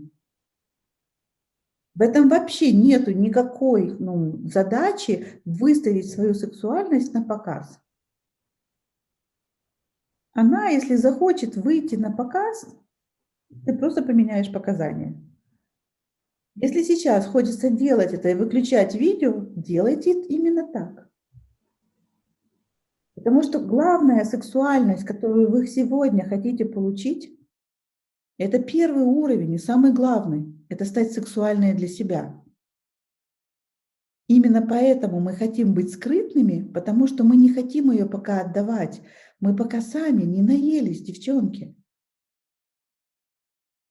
Да, конечно, ну, может захотеться секса, да, захочется там выйти потусить. Да-да-да, но вы выйдете на 5 минут и потом поймете: о боже, я пока еще себе, ну, все себе не взяла, я себя еще не накормила. И вы успеете поделиться. Оставайтесь пока той, которая это делает в себе. Сейчас же вы, ну, чувствуете, как хорошо быть в контакте с собой, как вы хорошо к себе относитесь. Как у вас дела с этим, девчата? Вы хорошо к себе относитесь сейчас? Или у вас к себе море претензий? Я такая строгая к себе. И смотрите, в этом состоянии, хотя это очень расслабленное состояние, в этом состоянии есть место и для трудоспособности. Хотя сейчас тело настолько голодное, что многие, ну, захотят спать. Я чувствую, что я даже немножко поторопилась с этой практикой, потому что я вижу, как полгруппы, ну, заваливается, ну, в сон. Потому что тело говорит: боже, мне наконец-то налили кайфа, дофамина, мне, любимому. Муа, муа, муа. И такой, знаете, как голодный малыш, которому дали бутылочку с молоком или мамину сиську, а он так хотел кушать, и он, естественно, ни с кем не собирается делиться. И еще, давайте так, вы мне пишите, что вы чувствуете так, да, стало лучше чувствовать свое тело, огонь, нет претензий ни к себе, ни к миру, а девчонки очень красивые все. Это ужасно. То есть никому не завидую. Вообще, что это за жизнь такая? Фу.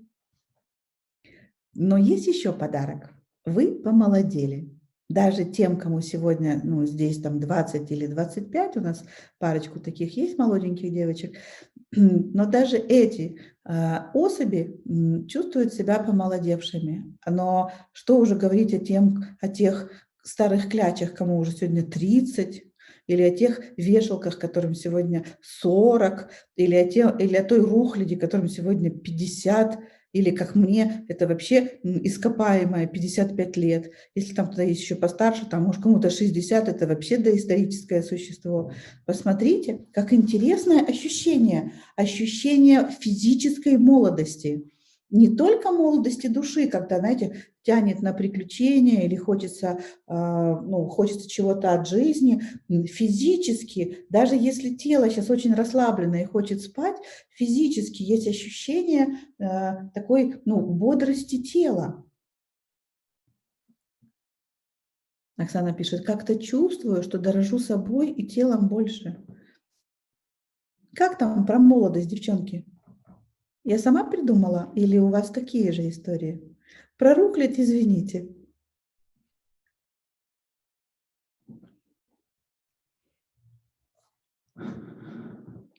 Моей дочке 18, и она говорит про мою подружку, ей 31 год, и она говорит: мам, ты, конечно, доисторическая, но твоя Лиля тоже такая уже старая, 31, это вообще ужасно. Я говорю: Милась, ну когда-то тебе будет 31? Она говорит: не представляю, как это жить, когда тебе 31. Мне когда-то было страшно, когда у моей мамы подругам было по 29 лет. Я думала, боже, столько не живут. Я тоже такое о себе помню. Когда мне было 16, а кому-то было 28, я думала: боже, глубокие старики. Что с вашей молодостью? Вам есть что мне сказать? Так, Аня Скоробогатова, ты что-то видела, слышала или только пришла? Я все время слышала эти, ну, как бы 2 часа я слышала уже. Мне Мгм. просто нужно будет в 8 уйти, у меня митинг. Окей. Спасибо, что меня заметила. Помолодели. Я на всех смотрю. Лет на 15. Слушайте, то есть смотрите, ученые знают, что когда выделяется достаточно много дофамина, и он поднимается вот сюда, в шишковидную железу, при хороших обстоятельствах там вырабатывается вещество из мелатонина, которое способствует, сам мелатонин способствует омоложению, но там вырабатывается вещество на основе мелатонина, которое очень омолаживает тело.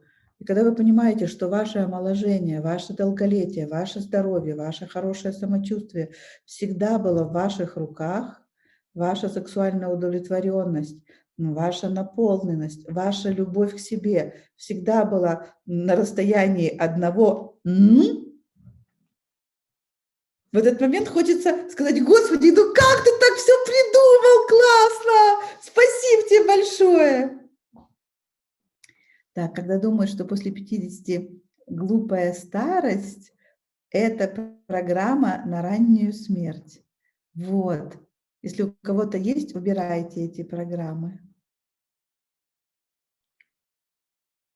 Просто у этих программ есть программы негативные, есть программы позитивные, и в зависимости от того, в красивом вы состоянии находитесь или в состоянии страдания, включаются то те программы, то программы жизни. Вот когда вы в этом состоянии находитесь, негативным программам просто нет места, они не этим питаются. Они питаются вашей болью, вашей пустотой, вашими ожиданиями, вашими страданиями. Но здесь страдать некому. И здесь, в голове и так мало программ. Смотрите, в голове пусто. А те, которые есть, они такие все, все хорошо, будет еще лучше, прорвемся. Короче, и из этого состояния вы можете давать себе поддержку, вы можете давать поддержку другому человеку. Так. Давайте сделаем еще с вами один шажок. Готовы?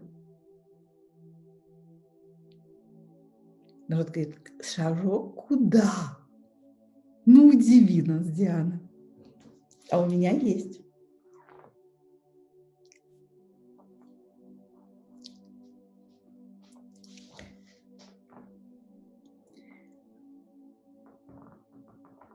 Представьте себе, что вот эти вот самые ваши глаза, которыми вы смотрите на меня, или не на меня, а может быть на чашку чая, что эти глаза, они находятся на матке.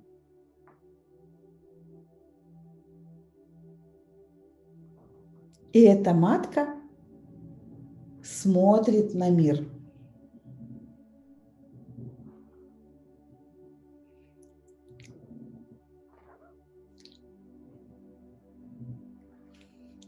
Какие у вас мысли?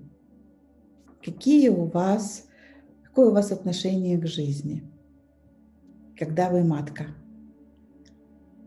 И чувствуете ли вы сейчас себя маткой?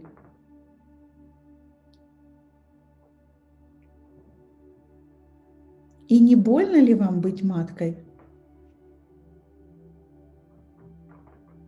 И есть ли у вас вопросы, мужчина вы или женщина?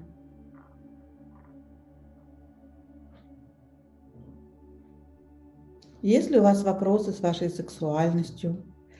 И обратите внимание, а что у вас поменялось, когда вам больше некого облизывать, когда вы теперь и есть та, которую облизали?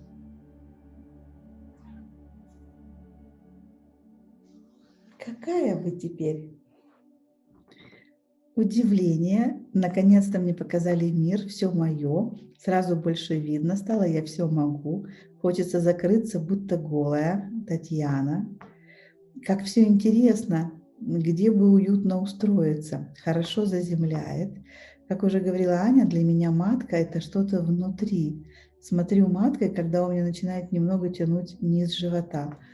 Да, ты можешь погладить с большой любовью свой низ живота. Клич все ко мне. Вау, как интересно все вокруг. Я растерялась и чувствую прямо физически боль в своей матке.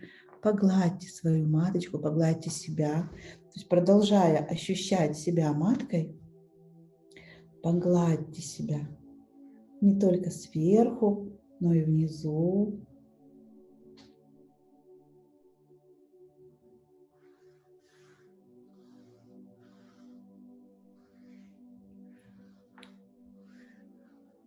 Может быть, вы в своем теле ощутите, где эта боль локализуется. Может быть, эта боль для вас там в спине будет отдаваться или в груди.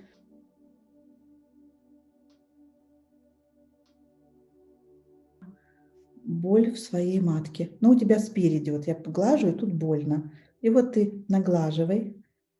И когда ты наглаживаешь, эта боль исчезает? Или когда я наглаживаю, боль исчезает? Включи звук.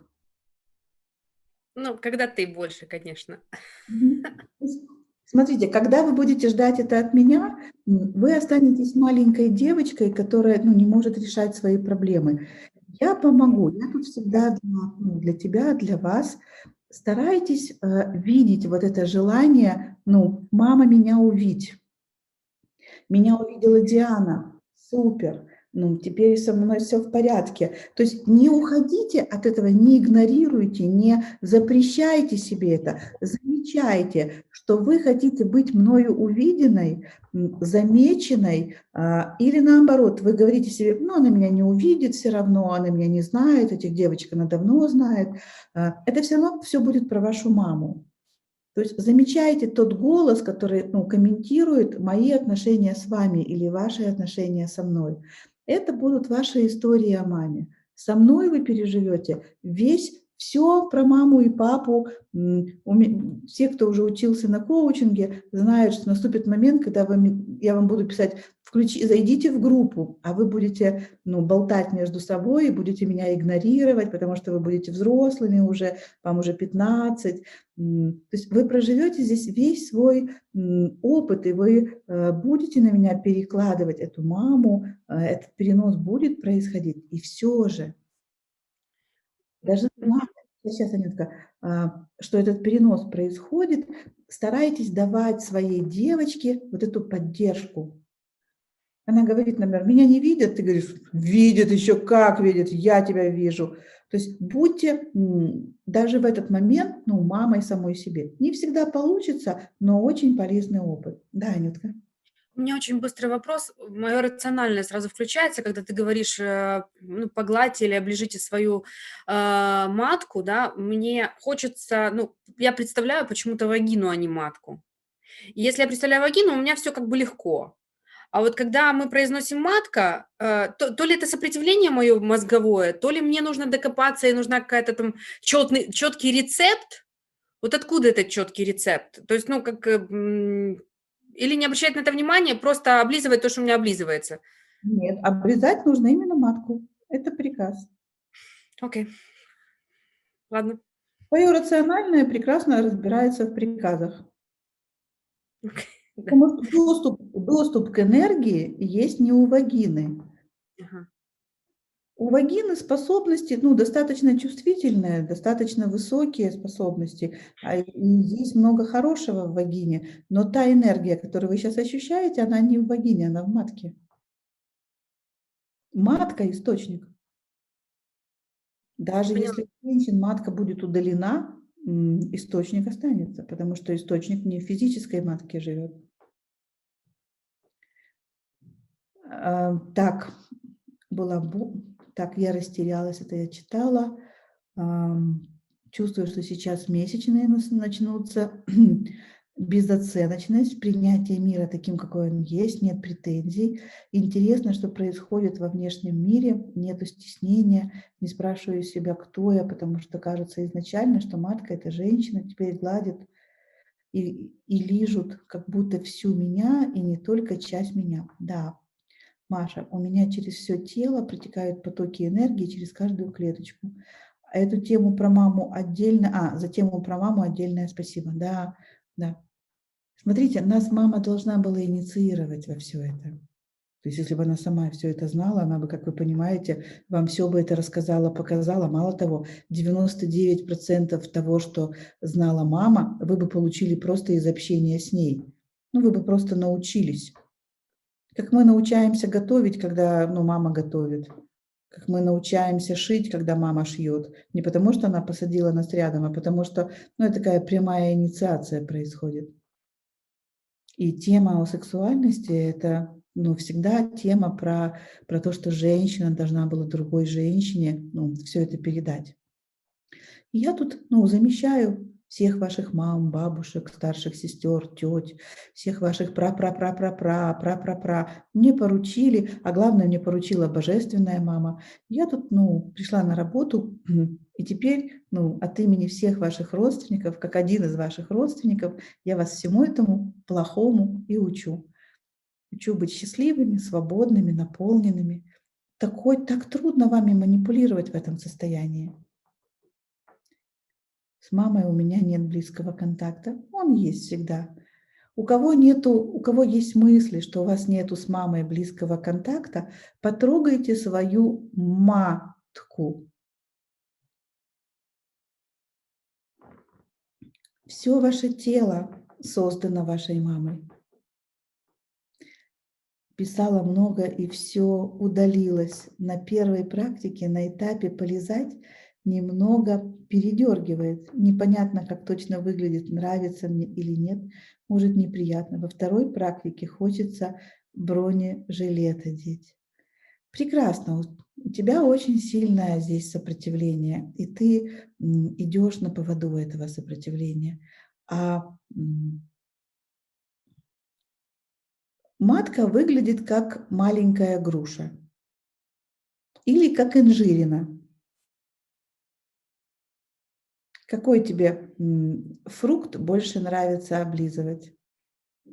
То есть твоя матка имеет вот такую форму. Пусть будет инжирина. Мне почему-то вообще инжир – это такой прекрасный, его когда разрезаешь, и там столько сперматозоидов, мне так всегда возбуждает.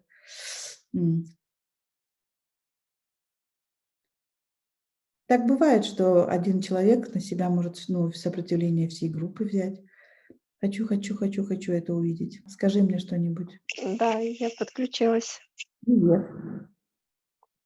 Так видно? Я Да, не вижу себя просто.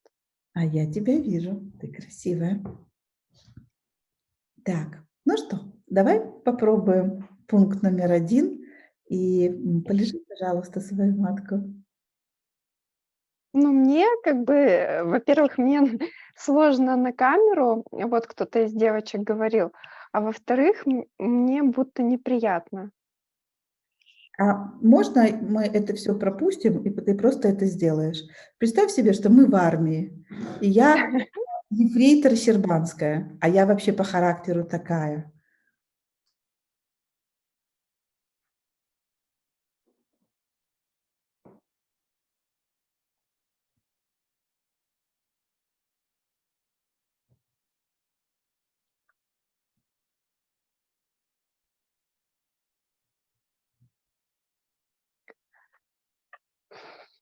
Кажется мне?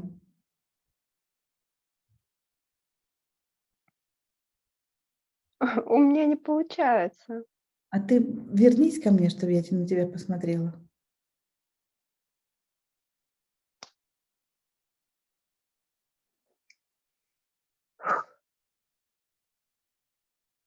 Ты плачешь?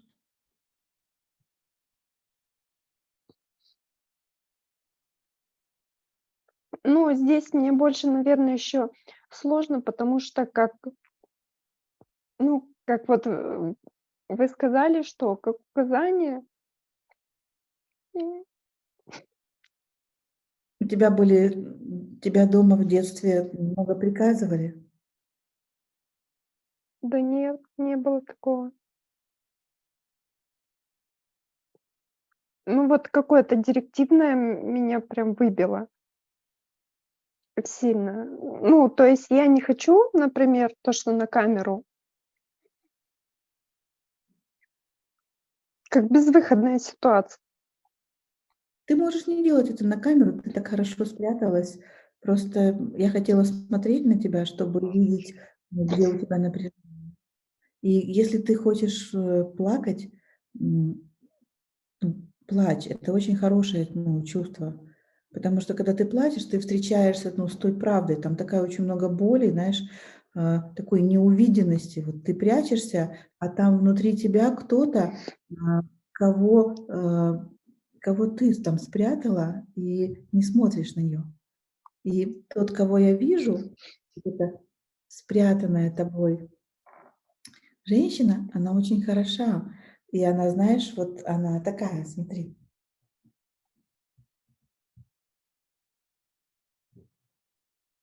Знаешь, она такая: "Ну-ка, посмотрите на меня". Она такая, я бы сказала, демонстративная. Она, такая, которая умеет показать товар лицом. Это какая-то твоя часть, которую тебе, привычнее спрятать.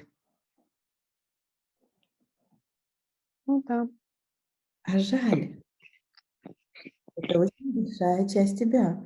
И она такая, знаешь, уверенная в себе, успешная, умеет говорить "нет", умеет поставить наглецов на место. Ну, я вот в этом я больше как в мужской позиции себя ощущаю. Вот то, что вы Это говорите. это королевская энергия. Это не наше мужское начало. Я покажу вам на следующем занятии, что такое женщина в мужском, но не это. Это просто уверенность в себе. Это такое качество женщины, когда она, знает себе цену. Ее нельзя заставить что-то делать. И вот эту Ну, у часть. меня так на работе. Вот это, ну, я ощущаю, например. Может быть, Вот. выпустим ее?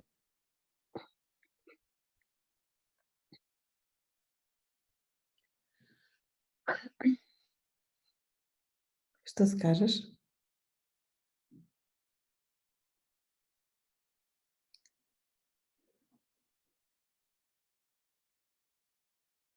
Ну, вот это как-то не стыкуется у меня вот это одно, а там матку полезать- это какое-то что-то другое. Ты знаешь, Ну, когда эта женщина такая вот уверенная в себе, сексуальная, знающая себе цену, если ей понадобится, почувствовать себя наполненной, и для этого проще всего, представить, как я облизываю свою матку, она это спокойно сделает.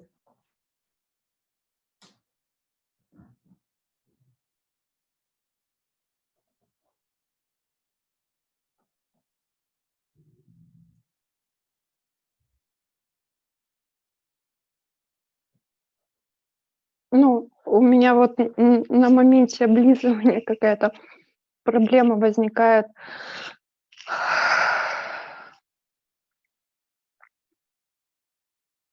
Какая? Расскажи мне.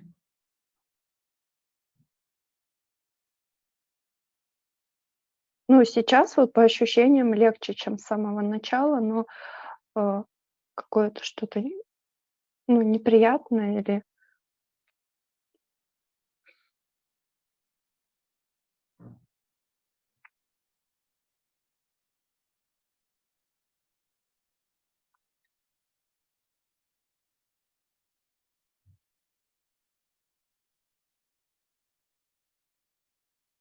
ну, я так вот сижу, и будто постепенно, а, мне спокойнее, спокойнее становится. Ну, в принципе, состояние успокаивается.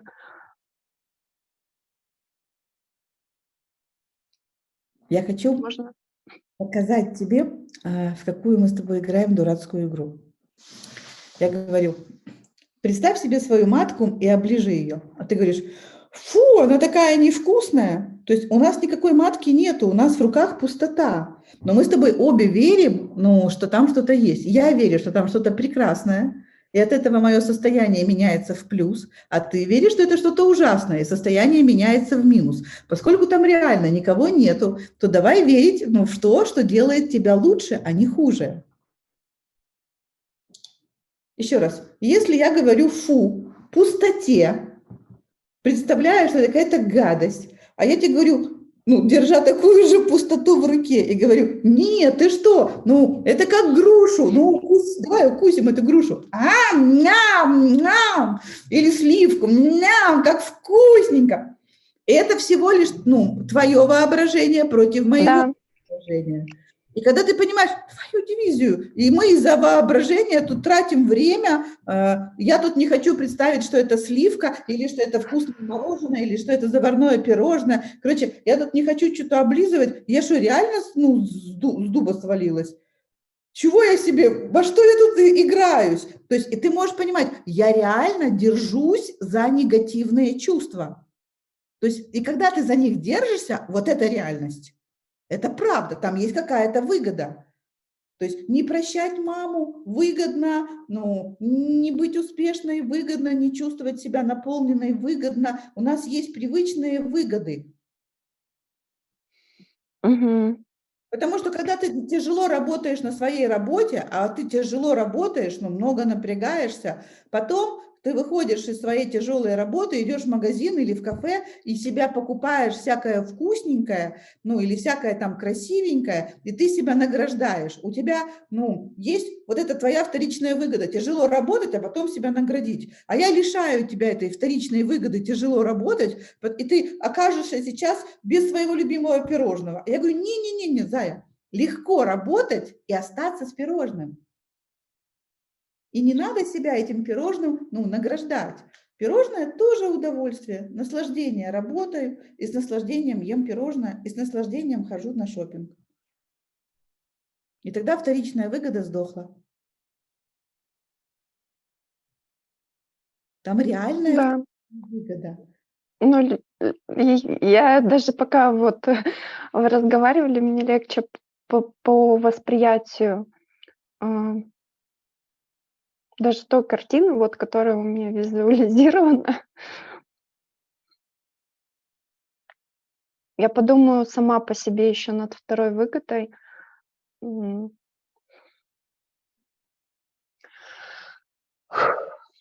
Какая? Сейчас я. Расскажи. Я про деньги увидела выгоду. Деньги, да, очень большая.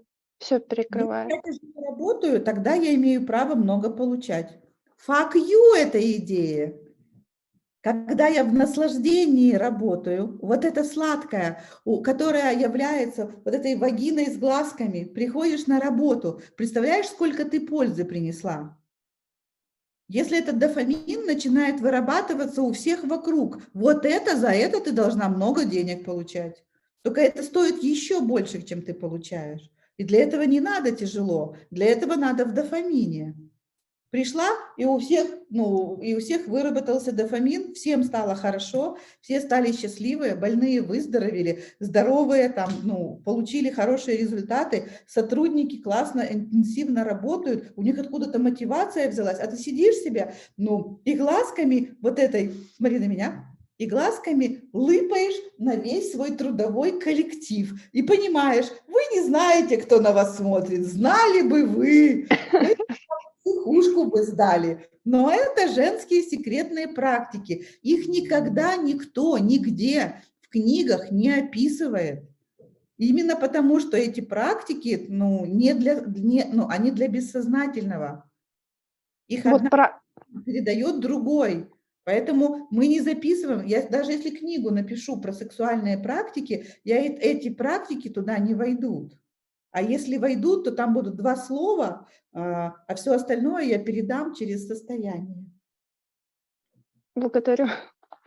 По второй практике я прям сейчас почувствовала, мне так вот вторую мне не захотелось там закрываться, как вот, мне приятнее стало во второй прям по ощущениям. Такая еще Да. мелкая дрожь, как вот я вот это все снимаю, очень приятно. Тут сейчас Благодарю вас. вся группа про деньги все поняла. Тут Не ты одна такая была. Тут полгруппы думала, что надо, чтобы много денег получать, надо тяжело работать, но чтобы как-то всем показать, что я ж не зря деньгу беру. А тут, когда выяснилось, что деньги надо брать за этот кайф, который с людьми случается, так тут, знаешь, группа перехрестилась и сказала: спасибо, Таня, за этот разговор, тут нам всем карта и пошла. А те, кто учатся на коучей, те, кто учатся на тренеров, они сейчас 3 раза перекрестились и сказали: ах, вот оно в чем дело, теперь все понятно. Знаешь ты практики какие-то, знаешь ты техники, неважно. Вы можете даже ошибиться с какой-нибудь техникой коучинговой. Главное, чтобы вы были в этом состоянии. И клиенту становится хорошо. Причем хорошо становится навсегда. Потому что в его сознании, вот сейчас, как у тебя, в тему работы, пришла сексуальная энергия, в тему работы и связи работы и денег. И туда налилось, и оно больше оттуда никогда не выльется. Даже если там будет пусто, мы уже знаем, знаешь, русло проложено. Как только энергия сексуальная поднялась, она сюда уже... И уже туда дальше начинает протекать в какие-то нюансы. А если еще больше руководитель, то еще должно быть больше сексуальной энергии. А если я гендиректор, а если я хозяйка бизнеса, то просто еще больше дофамина. А что, можно? Да. Как будто у тебя 1 миллион детей. А, что, серьезно? Да. Так это секрет женского лидерства. Да, это бизнес по-женски. А что же вы раньше не сказали? А вы раньше не спросили.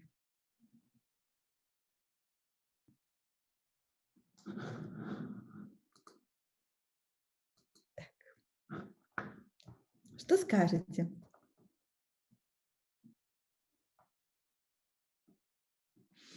Бусинки, поговорите со мной. Что с вами?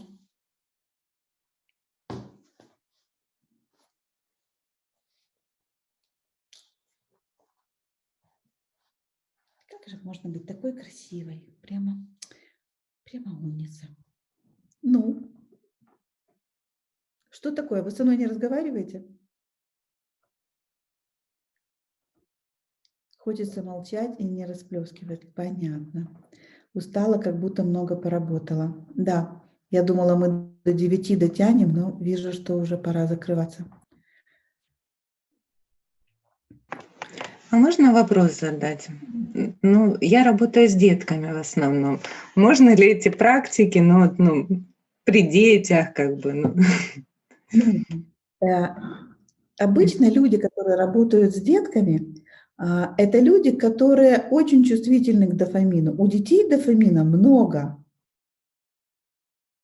И когда люди работают в детском коллективе с маленькими детками, это мы как раз там сидим и донорами работаем. То есть мы получаем от них. У них этой энергии много. Но когда у тебя этой энергии много, а если еще больше, чем у них, то дети очень быстро там развиваются, исцеляются, если это больные дети, успокаиваются, потому что им не нужно твое внимание привлекать. То есть результат будет хорошим, даже не так, результат будет прекрасным везде. Техника будет работать, цветы будут расти, клиенты будут выздоравливать, клиенты будут исцеляться, пациенты будут выздоравливать. Дети слушаются, деньги приходят, здоровье, это и есть здоровье. Это тут одно и то же. Тут мужчины притягиваются. То есть, собственно, вот это и быть женщиной. Ой, какая у Маши собака. Покажите мне, пожалуйста. Немедленно мне покажите этого. О, какая собака, посмотрите. Она делает вид, что она не понимает. Ой, все тебе понятно. Однажды я дождусь со своими собачьи-кошачьими любовями, и мне подкинут собачку или котика. Правда, Маша? Маша говорит, если это твое счастье, что я в Лос-Анджелесе, а то бы я тебе уже давно котика подкинула. Так, благодарю за поддержку, пишет Таня девочкам. Юля, все ок, на душе светло и тепло, даже смешно, как все просто. Смотрите, девчонки, мужчины, они ищут смысл в жизни, они что-то новое придумывают. Они изобретают алфавит, они придумывают Эйфелеву башню, они пишут романы, придумывают колесо, которое не придумала природа. У женщины никогда такой возможности не будет. Мы ничего не придумаем того, что не придумала природа. И когда мир был матриархальным, ни колеса, ни грамоты не было. Женщина своей природой устроена так, что ей надо родить детей, ей нужно, чтобы все были живы, здоровы, чтобы со всеми у нас были хорошие отношения. Вот. И природа женщины – это наслаждение. И поскольку наша природа такова, Бог, создавая женщину, Он не сделал что-то, чтобы это было сложное, чтобы это было из ума, чтобы это нужно было много лет над этим сидеть, медитировать. Никогда не было женских духовных школ, в которых нужно было сидеть в какой-то аскезе. Все женские духовные школы начинались и заканчивались вот этой темой. То есть женщине, чтобы попасть в Бога, ей нужно соединиться со своим наслаждением, соединиться со своей природой. Ей не нужно читать мантры, хотя я не против мантр, я большой любитель мантр. Просто для того, чтобы быть вот в этой женщиной настоящей, нам не нужно искать Бога. Бог давно живет внутри нас. В тот момент, когда внутри маминого живота наш плод определился, кто он, мальчик или девочка, как только он понял, что, что она девочка, в эту же секунду контакт с Богом уже случился. И все, и Бог живет внутри нашего тела. Поэтому наш контакт с этим наслаждением такой простой. Точно подкинут собачку. Смотрите мне, я точно знаю, кто это, кому ее надо обратно отослать, когда я уеду куда-нибудь в очередную Индию. И сделаю еще один крошечный шаг.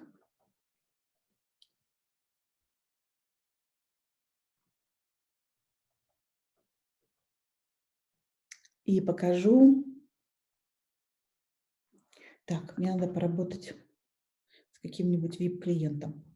А я здесь. Прекрасно. Добрый вечер. Привет, Киса. Давай мы с тобой поработаем. Я на тебе покажу домашнее задание. Все, кто был на моих коучингах, вы знаете, что у меня есть там VIP-клиенты и супер-VIP-клиенты. И я на них делаю работу. То есть я работу делаю для них, на них, так, что вся группа получает результат. Представь себе, что ты вот эта самая матка. Чтобы ей стать, надо просто понять, что это ее глаза. И посмотреть вот этими глазками. Угу. Я вот представляю, я всегда как-то у меня вот так начинаются первые несколько секунд. Я так... Это у меня дурацкие такие мордочки. Потом я успокаиваюсь. И вот сейчас я хочу, чтобы ты позволила себе вот чувствовать, что другая женщина тебя гладит и облизывает.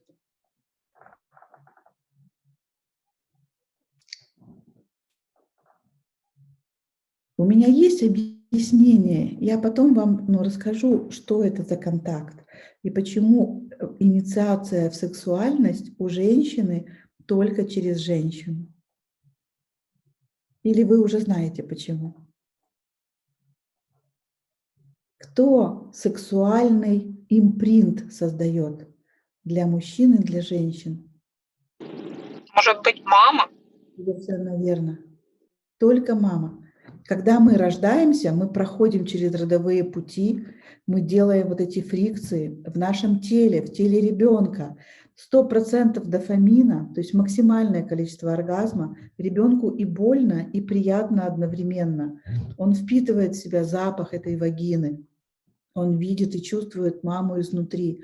Женское тело тоже наполнено дофамином. И многие женщины знают, что такое оргазмические роды. И вот этот процесс, который проходится во время рождения, потом будет этот импринт повторяться в сексе. И когда мы будем искать для себя партнера, этот партнер для нас будет всегда хорош, когда он будет пахнуть как мама, или звучать энергетически для нас как мама, или он на вкус будет как мама. То есть там будут такие абсолютно первобытные опыты. Поэтому я делаю эту практику в виде прикосновений и облизать. Потому что были бы мы рядом, я сказала бы, что ее можно и понюхать. Но мой нюх хороший, мне кажется, не работает сквозь интернет. А вот тактильные ощущения работают. И вот это первая инициация, которую мы все получили, мы сейчас ее пробудили. Это то, что вы сейчас чувствуете, это то, что чувствовал ребенок, когда она родилась. Девочка или мальчик, но в данном случае девочка. Здесь особые отношения с этим женским. Вы знаете, что все женщины любят женщин, что женщина бисексуальна по природе. Если не знаете, то знаете. Когда вы говорите: «Ой, Боже, мне так нравятся другие женщины, я бы хотела ее потрогать, лизнуть», понимаете, что это наша природа. И когда вы позволяете себе эту роскошь любить других женщин, вы любите свое тело этим. Еще раз, я не приглашаю вас к лесбийскому опыту. В этом нет смысла. Если у вас нормальная ориентация, в этом нет смысла. Но разрешить себе любить других женщин, восхищаться их телами, да, это контакт со своей вот этой детской частью. Что с тобой сейчас? У меня такое вот позволение, мне очень хочется вот этой какой-то такой инициации. Тебя пооблизываю.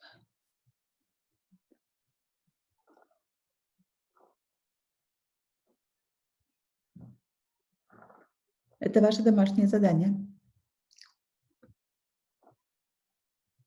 Фу, облизывать матку другой женщины. Фу, щербанская, я не буду этого делать.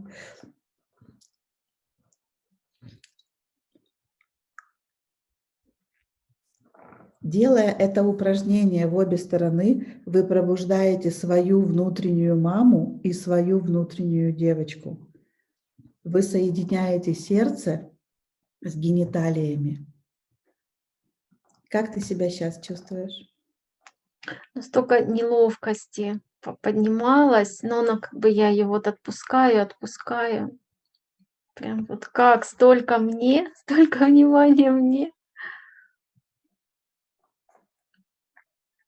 И твоя вот эта незаметность, неувиденность, серая мышка, которая в тебе живет, они сейчас, все исчезают, потому что она тебя видит. Объект твоего сексуального желания видит тебя, чувствует тебя, касается тебя, облизывает тебя.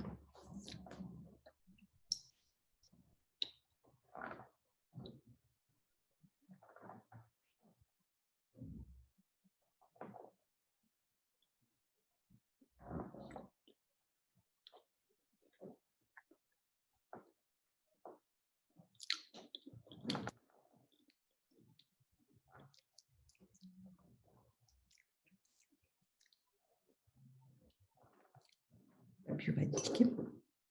Такая детская радость просыпается. И как будто, правда, как будто с мамой вот что-то такое, контакт какой-то. У меня будет очень много практик, девочки, которые выглядят очень странно. Когда они для вас будут очень странными, спрашивайте, я объясню вам, что на самом деле происходит, что с чем соединяется, куда что протекает. Я их глажу и облизываю. Прямо здесь прямо так облизывать, прямо телу так приятно этой маточке. Она прямо больше всего хочет, чтобы ее именно облизали.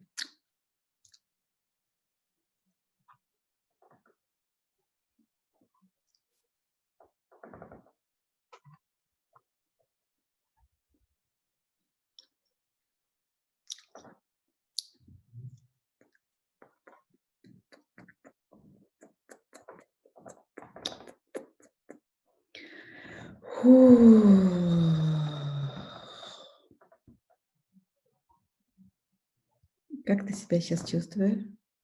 Вот в какой-то момент вот это было в ребенка, вот такая веселье, радость, хорошо, хорошо. А потом в какой-то момент включилась, так, все, хорошо, поиграли, а теперь я же матка, и включается, ну вот что-то, то, что в начале у меня было, я почувствовала, когда матка, это, ну, это знание вообще всей жизни, всего мира, все знания всей Вселенной там. И вот сейчас вот уже как будто я снова, что это же я. Все, хватит, в детство наигрались, вот девочкой побыла, и теперь вот прям вот осознанно нужно быть, ну не быть, ну и есть вот это вот матка. Мы с вами сейчас видели, а кто-то, ну, когда я делала для Наташи, имел счастье и проживал это тоже, мы с вами, ну, только что видели и понимали, как можно исцелять внутреннего ребенка. Без всякого понимания, что произошло, где, когда это было. Вот так устроены, ну, все женские практики. Без длинного, ну, прохода, без защиты, просто на уровне бессознательного, ритуально мы, ну, вот такие сильные можем делать исцеления и себе, и другим. У меня тело сейчас как будто такой всплеск, я не знаю, какое-то, ну, восхищение. Я не знаю, как будто оно сейчас вот, ну, ликует. Вот как-то так. Спасибо большое. На здоровье. Бусинки, на сегодня все. Скажите мне, с чем вы уходите? Я с большой-большой радостью ухожу. Я пришла сюда, на самом деле, это история про маму, и я сюда и шла с этим, вот, чтобы я незаметна для мамы, и это вот сильно открывается в профессии моей, я незаметна ни для кого. И то, что сейчас вот я думала, ну, мы же будем работать долгое время, поэтому и на VIP-пакет мне очень это нужно. И сегодня я получила столько, вообще невероятно. Спасибо. Как будто бы такое ощущение сейчас, как будто бы то, зачем я пришла на весь коучинг, я получила сегодня. Спасибо большое. Спасибо. Хорошо. Да, то ли еще будет. Ну что, бусинки, что скажете? Давайте сегодня наше первое занятие. Давайте вы скажете это вслух. Каждая, пожалуйста, по какой-то одну фразу там или одну мысль. Чтобы мы все друг друга услышали, голоса, как выглядит твой голос, а какой твой. Кто начнет? Можно я начну? Я буду кратенько. Меня очень радует то, что у девочек получается, и я от этого очень такой... Я очень радуюсь, и мне очень нравится то, что вот эти вот все эмоции я тоже проживаю вместе с ними. Это очень круто. Спасибо. И вам спасибо, и всем девочкам тоже большое спасибо. Спасибо. Я тоже хочу сказать, можно? Да. Я даже была в числе тех счастливчиков, которых ты тоже облизала. Я прямо так крутилась. Вообще, вау, классно, очень круто. Благодарю. Всех благодарю. И я даже подумала, что в домашнем задании я прям вот всех девочек готова облизать, поцеловать. Я не знаю, как это будет, 1 на 1, как мы там будем в парах, я не знаю, но я всех хочу. Ты Вот у говоришь. меня сейчас такая же штука включилась, вот то, что Лена озвучила. И когда я зашла, думаю, мамочки, сколько народу, это же со всеми там надо перезнакомиться, пообщаться, с кем в парах работать. А сейчас сижу, да, и такое ощущение, что мы на каком-то уровне соприкоснулись. И действительно, сейчас вот на всех смотрю, думаю, да я, в принципе, уже с любой готова работать, эту домашку делать, то есть что-то уже включилось. Любую Потрясающе, да? хочу. Да, да, тоже такое ощущение, что вот на каком-то уровне уже все едины, что ли, Да, все все родные. хорошо. Спасибо. Да, Лорик. Диана, ну, как всегда, нечто новое, необычное, такая, ну, то есть я удивлена, и мне очень нравится и вот побыть своей маткой, войти в образ, это очень круто. Спасибо. Welcome. Напиши в 5-ю группу. Знакомишься с ее характером получше. Хорошо. Девчонки.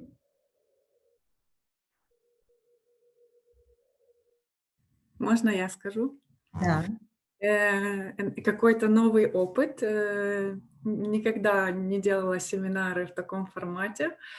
Волнительно, но очень интересно. И ухожу с предложением, что деньги нужно получать за тот кайф, который другие получают от тебя.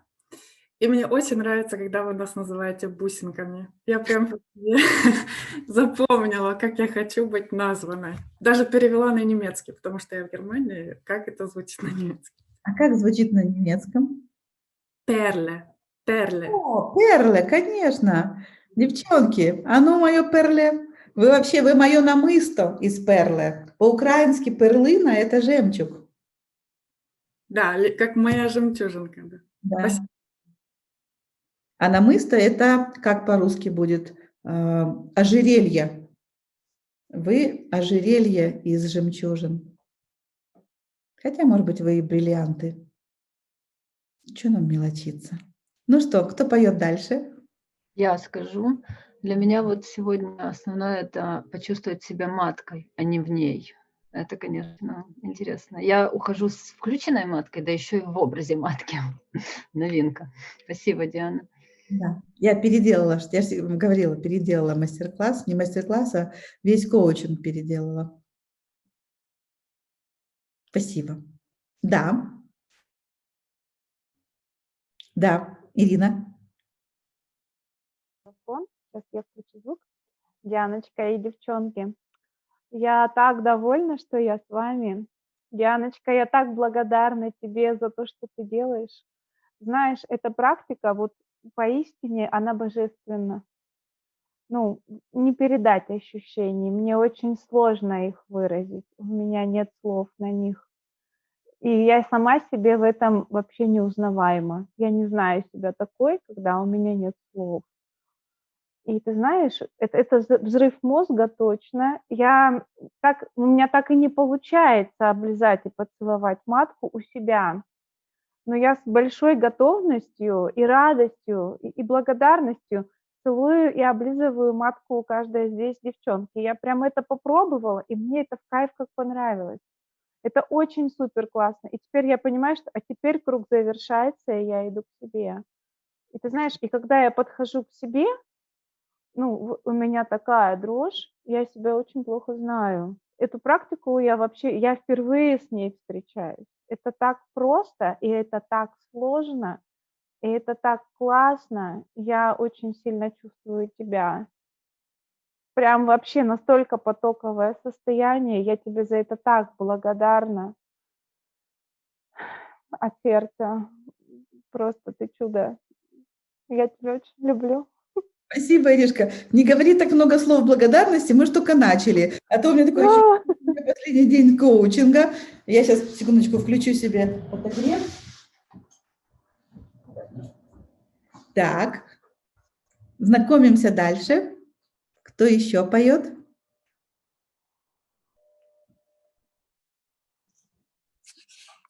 Можно пару слов сказать?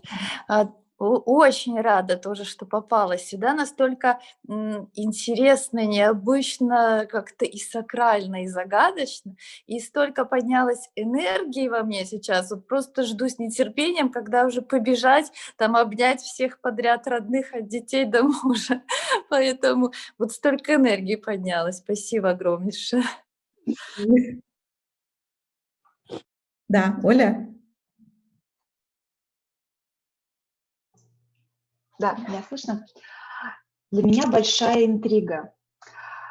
Я подозревала, что все примерно будет так, но ожидания превзошли. Я понимаю, что это только начало. Для меня очень много интересного, очень много загадочного. Я понимаю, что теперь это все, моя магия будет у меня в руках. Да. Если вы прижмете меня к стенке, я вам все объясню словами, чтобы ваш мозг там все понимал. Но если честно, то и мне кажется, что я вам все объяснила. Все из правого полушария. Все в начале, про маму и дочку. Словами сексуальность не поднять. Ее можно поднять только неким ритуалом. И поскольку там, где они начинались, где начиналась эта сексуальность, слов не было. Была мама и дочка. Поэтому так мало слов и так много простых действий. И такой быстрый результат. Хорошо, спасибо. Юля, ты хотела? Я получила огромное удовольствие, физическое удовольствие тоже. И сейчас это удовольствие будет передаваться всем остальным, и в том числе мужу очень повезет. И это стоило того, а впереди еще больше чудес. Спасибо. Мне пишут ваши мужья. Они говорят: слава Богу, что я ее отправил, спасибо, что я ее отправил, спасибо, что вы там с ней наколдовали, моя жена поменялась. И я всегда этого удивляюсь и радуюсь. Хорошо, кто дальше поет? Давай я. Давай. На первой практике у меня энергия поднялась до сердца, а на второй она поднялась вот до сюда. Остался только режим Бог. Ну, слава Богу, на это есть еще 2 месяца. Очень крутое начало, Дианочка. И, девочки, очень рада с кем-то познакомиться, с кем-то увидеться на новом коучинге. Очень теплая и приятная группа. Да, вы не вредная группа. Хорошо, спасибо, Машуль. Мне очень нравится, что вы пришли на коучинг с накрашенными губами. Я просто, знаете, когда смотрю на эти накрашенные губы, я понимаю, я на следующее занятие вас всех попрошу, накрасьте губы. Для меня это так эротично, это прямо такой вызов. Я буду делать следующие практики, глядя на ваши эти эротичные губы, и вы будете понимать, о чем у нас будут практики. Класс, спасибо. Я кого-то перебила. Я могу продолжить. Давай. Да, мне тоже очень понравилась практика. Она реально зашла, я даже не ожидала, что так, знаешь, я просто после митинга прибежала, вся, и очень, то есть не надо было там дополнительно не настраиваться, ничего, сразу включить. Только один вопрос, Диана, почему мы с тобой этого не делали раньше? Я эту практику открыла меньше месяца назад. Она реально крутая. Я вот тоже так, знаешь, после первой практики еле себя сдержала, чтобы не позвонить сама знаешь кому, приезжай. Я на это очень рассчитываю, что ты в какой-то момент не сдержишься, позвонишь, и он приедет, и все, вы наконец-то женитесь. Да, спасибо. На здоровье, Лидусь. Да.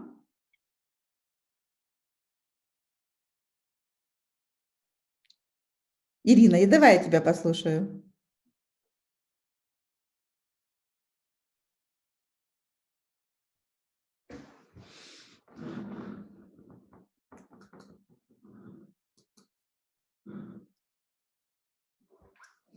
Скажешь?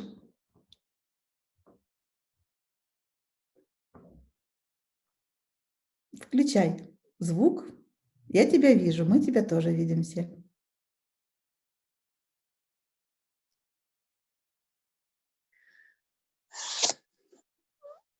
Вы про меня говорите, да? Да. Ну, все очень сложно. Для меня это, ну, как-то необычно все, слишком необычно. Я пока все это перевариваю. Переваривай. Ну да. А я объясню, ну, для тебя, чтобы это переваривание стало проще. Наша матка – это проекция нашего, ну, ребенка, то есть нашей девочки. Наше сердце – это проекция, ну, нашей мамы. Если сердце с гениталиями соединено, то есть мама с дочкой соединены, то у нас идет сексуальная энергия. Когда у нас есть претензии к маме, когда у нас есть непринятие мамы, когда у мамы были к нам вопросы, этот поток будет перекрыт. Он может быть совсем перекрыт, как я говорила в начале, он может быть тут перекрыт, он может быть только там перекрыт. И на уровне слов исцелить отношения с мамой можно. Есть много практик, как исцеляются отношения с мамой. И у меня есть целый коучинг про гармоничные отношения, где первое занятие, 2 часа мы заходили, но мы заходили сюда же. Мы заходили сюда, в этого же маленького ребенка, и только я знаю, как это туда, как сложно пройти.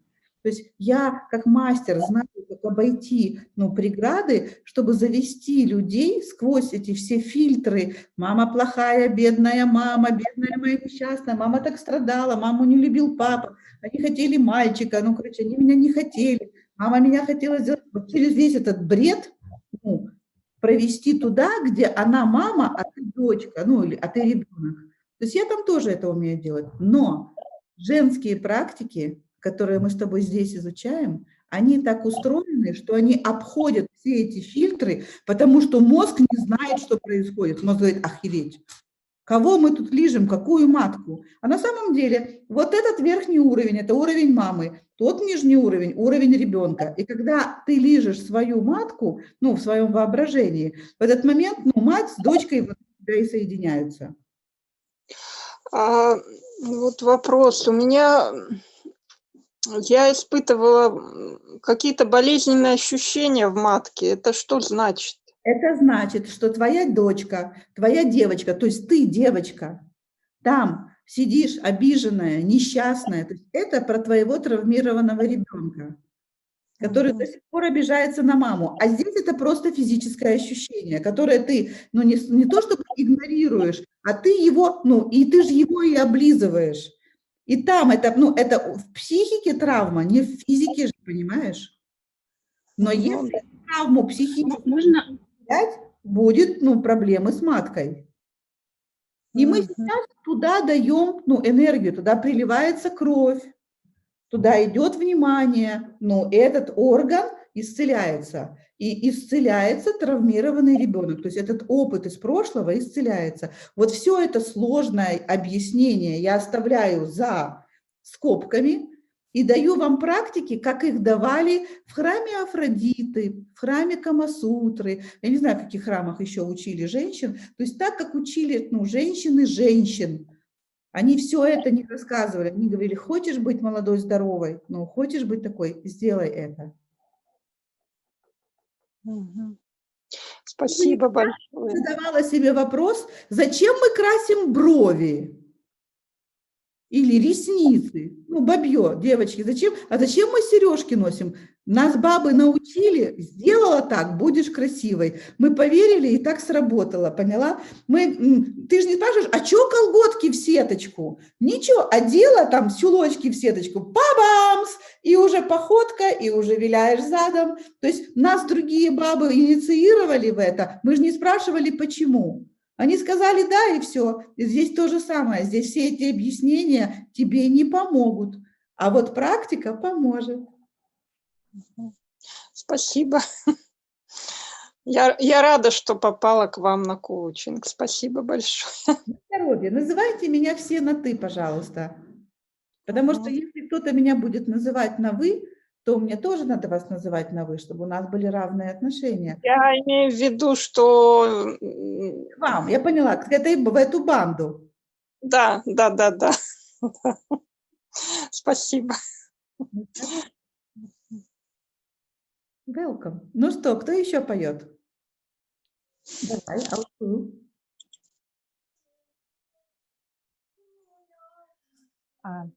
Я тоже очень рада. Мне вот очень отзывается то, что здесь совершенно иной уровень энергетики, чем на бесплатных программах, например. Да, я впервые в таком платной программе. Вот мне это очень резонирует. И вот то, что сейчас с Ириной ты обсуждала, мне это тоже вот прямо дало столько энергии, и я себе сказала, не надо пытаться во всем этом разобраться, и просто делай. Ну, как бы я вот живу из ума, я хочу принять, ну, не то, что не принять свое тело, а научиться его слышать и делать. Вот так вот. Спасибо, я с большой благодарностью завершаю эту речь. Я тебе обещаю, что если ты меня сбросишь, если тебе, знаешь, если тебе, станет проще, что ты поняла, почему мы это делаем, у меня за всем этим стоит, миллионы ответов. То есть у меня стоит нейрофизиология, я все это знаю и могу это все, объяснять. И если это надо, потому что иногда, вот как сейчас с Ирой, я Ире сказала, у Иры там все сложилось, картина мира, она сказала, тю, конечно. А то, знаешь, что я иду как дура, стою, облизываю матку. А теперь все понятно. Для дела облизываю. Мама дочку облизывает. А что маме дочку не облизать? Так? Любая собака свою там щенка облизывает. Все ясно, природа. То есть не бойтесь своей потребности понимать. Не будет. Практика от этого не станет хуже. Она просто не изменится от этого. Ку-ку. Кто еще поет? Танюха, ты спишь? Я хочу, если я это просто есть еще одна Таня. Мне на самом деле прям сильно легче стало, и будто такое ощущение, что какой-то зажим отвалился. Вот. И я согласна с Алсу, что я очень много из головы. С одной стороны, вот объяснение для меня хорошо, и в то же время я хочу именно учиться вот не головой ощущать мир вокруг. Головой мы не ощущаем. Поэтому я рада, что попала в эту банду.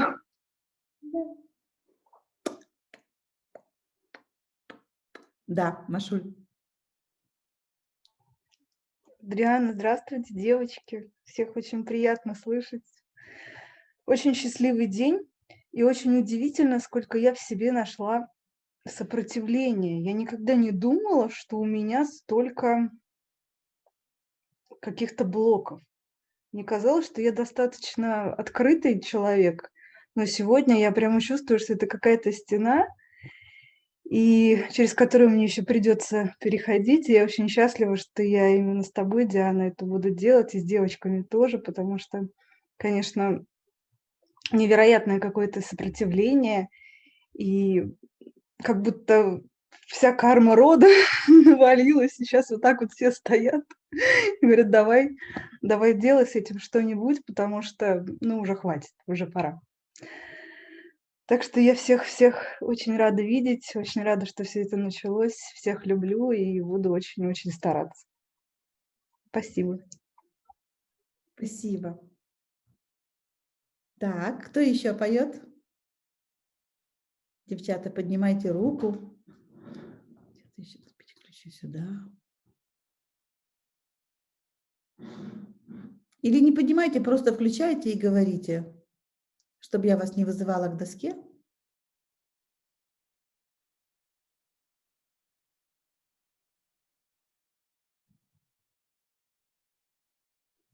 Можно я?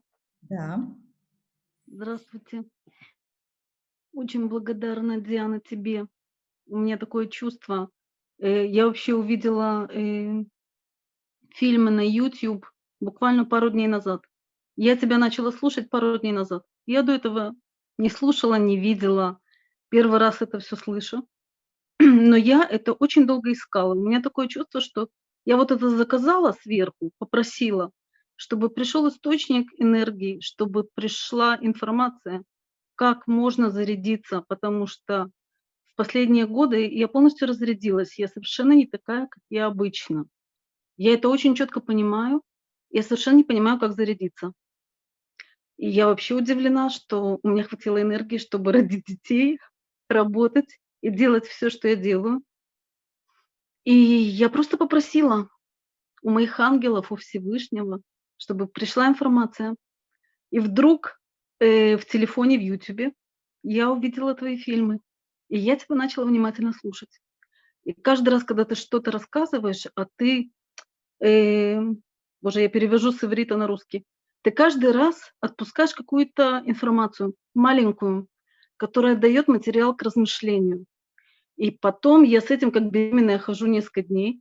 Думаю, Господи, это же так просто. Как люди вообще этого не понимают? И тогда я тебе написала в одном из... было онлайн какое-то занятие, тебе написала. Это то, чему учат гейш. Как гейша проходит свою школу, это ее, видимо, этому учат. Это только нас, бестолковых, этому не учат. Никто этому не учит. Вообще этому не учат, наоборот. Чуть-чуть вправо-влево ты там стрельнул глазом или не так оделся, и тебе сразу дают по башке. Я тебе очень благодарна, очень. Ты даешь ответы на такие вопросы, которые, ну, я думаю, что нигде нет ответа на данный момент. Это нигде нельзя прочитать, это нигде нельзя увидеть. Даже если ты видишь это на другой женщине, это невозможно понять.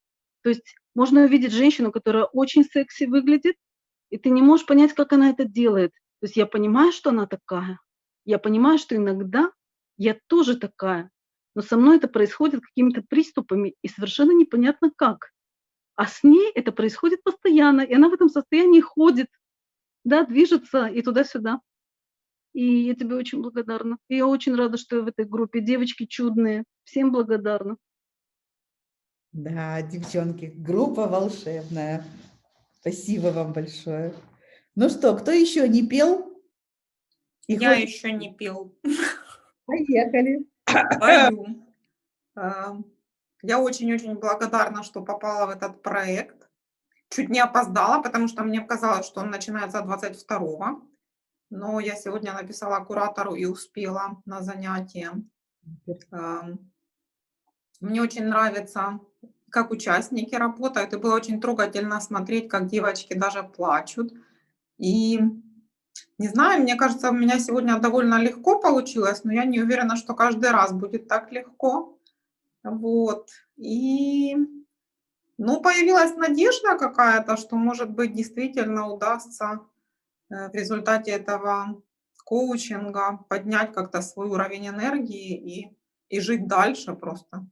Потому что реально последние 3 года у меня очень тяжелые, и это сказывается. То есть есть моменты, которые отбирают энергию, и я стала замечать, что иногда на меня просто никто не обращает внимания. Ну вот вообще, как будто меня нет. Да, это Вот. И, ну, это тяжело видеть, особенно когда, допустим, раньше как бы у меня и энергии хватало, и внимания хватало, и всего, а сейчас вот так все изменилось. То есть, ну вот. Спасибо большое. Вы уже можете в течение этой недели рассказывать нам эти истории, что «Ой, Боже, они меня смотрят, а меня видят, а мне там комплименты говорят». Или комплименты не говорят, но так смотрят. Хорошо, спасибо. Можно я скажу? Конечно. Да, я хочу поблагодарить всех. Все действительно чудесные. Было так приятно наблюдать за каждым и как он проходит этот красивый путь. Диан, спасибо тебе. Я год назад увидела, мне подружка сказала, что ты какая-то уникальная, и я сделала скрин на телефоне. Но как-то, ну вот что-то не сложилось, не получилось. И вот спустя год я случайно наткнулась на эту фотографию и почему-то почувствовала, вот, что мне надо сюда, к вам, к тебе. И это так круто. Я просто верю, что случайности не случайны, да, и этот красивый путь с вами, и я думаю, что для каждого он будет каким-то особенным. Благодарю. 100%, что он особый. Так.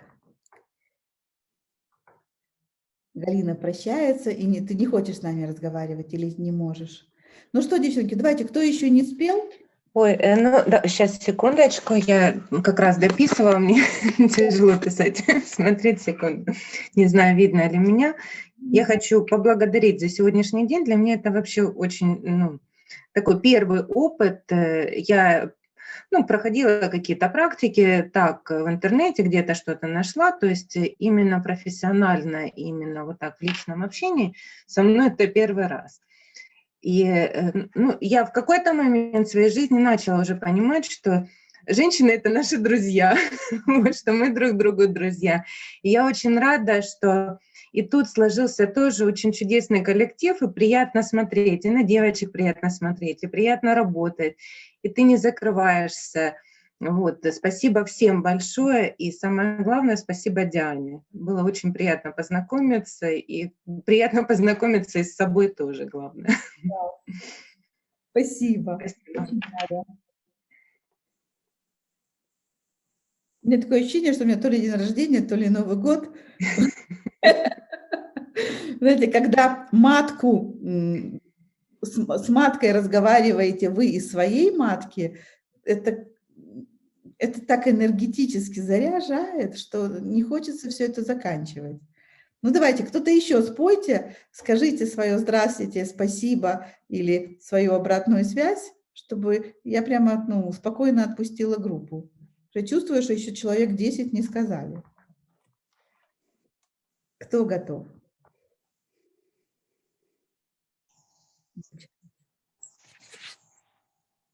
Здравствуйте. Слышно меня, да? Да. Я просто после косметолога, я спряталась, потому что лицо блестит после пилинга. И я весь вечер такая в тайной маске. Скажу следующее. Во-первых, очень почувствовала такое расслабление. У меня нет какого-то такого вау-эффекта, вот как у некоторых девочек, там прям класс, вау, прям что-то неожиданное. Меня, наверное, где-то это огорчило. То есть я где-то почувствовала, может быть, я какая-то деревянная или в шкарлупе какой-то, я не чувствую. Но я почувствовала теплоту, доверие к группе, вот что для меня, наверное, где-то дивно, потому что не всегда в женском коллективе я себя чувствую расслабленно и сразу доверительно, да, есть какое-то такое зачастую опасение, какая-то тревога. Здесь я чувствую тепло и вот как-то, как будто я в этой группе уже жила и знакома с многими. Первая практика мне удалась легко, чисто физически, мне не было сложно там манипуляцию с языком провести. Но вот по ощущениям, как-то, может быть, я что-то еще недопрочувствовала. Нужно попрактиковаться, наверное, неделю, и, это опустит свои корни и даст плоды. А в целом, вот такое умиротворенное состояние я сегодня получила. Спасибо большое. Класс. Так, Оксана, я вижу, ты включала. Ты готова?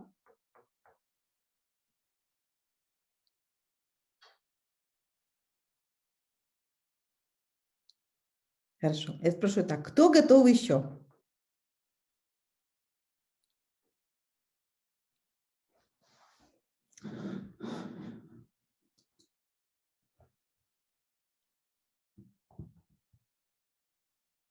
Никто?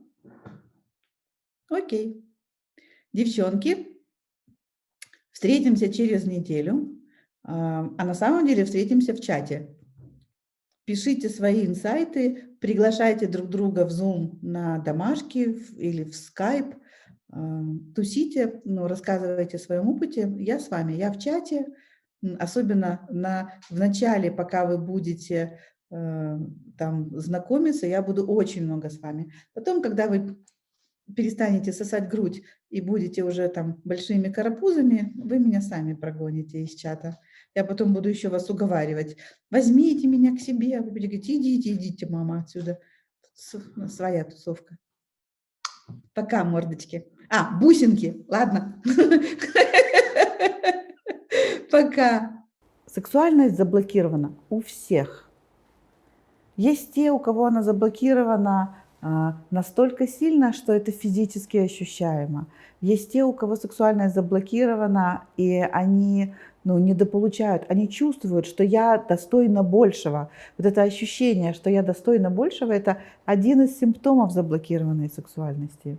Есть ощущение, что я не живу своей жизнью, или я живу, а жизнь течет мимо меня. Вот эти и похожие симптомы, или нету сил, или ничто не радует, или ничто не наслаждает. Это все про заблокированную сексуальность. Мы ее открыли всем. На этом коучинге каждая женщина помогает другой.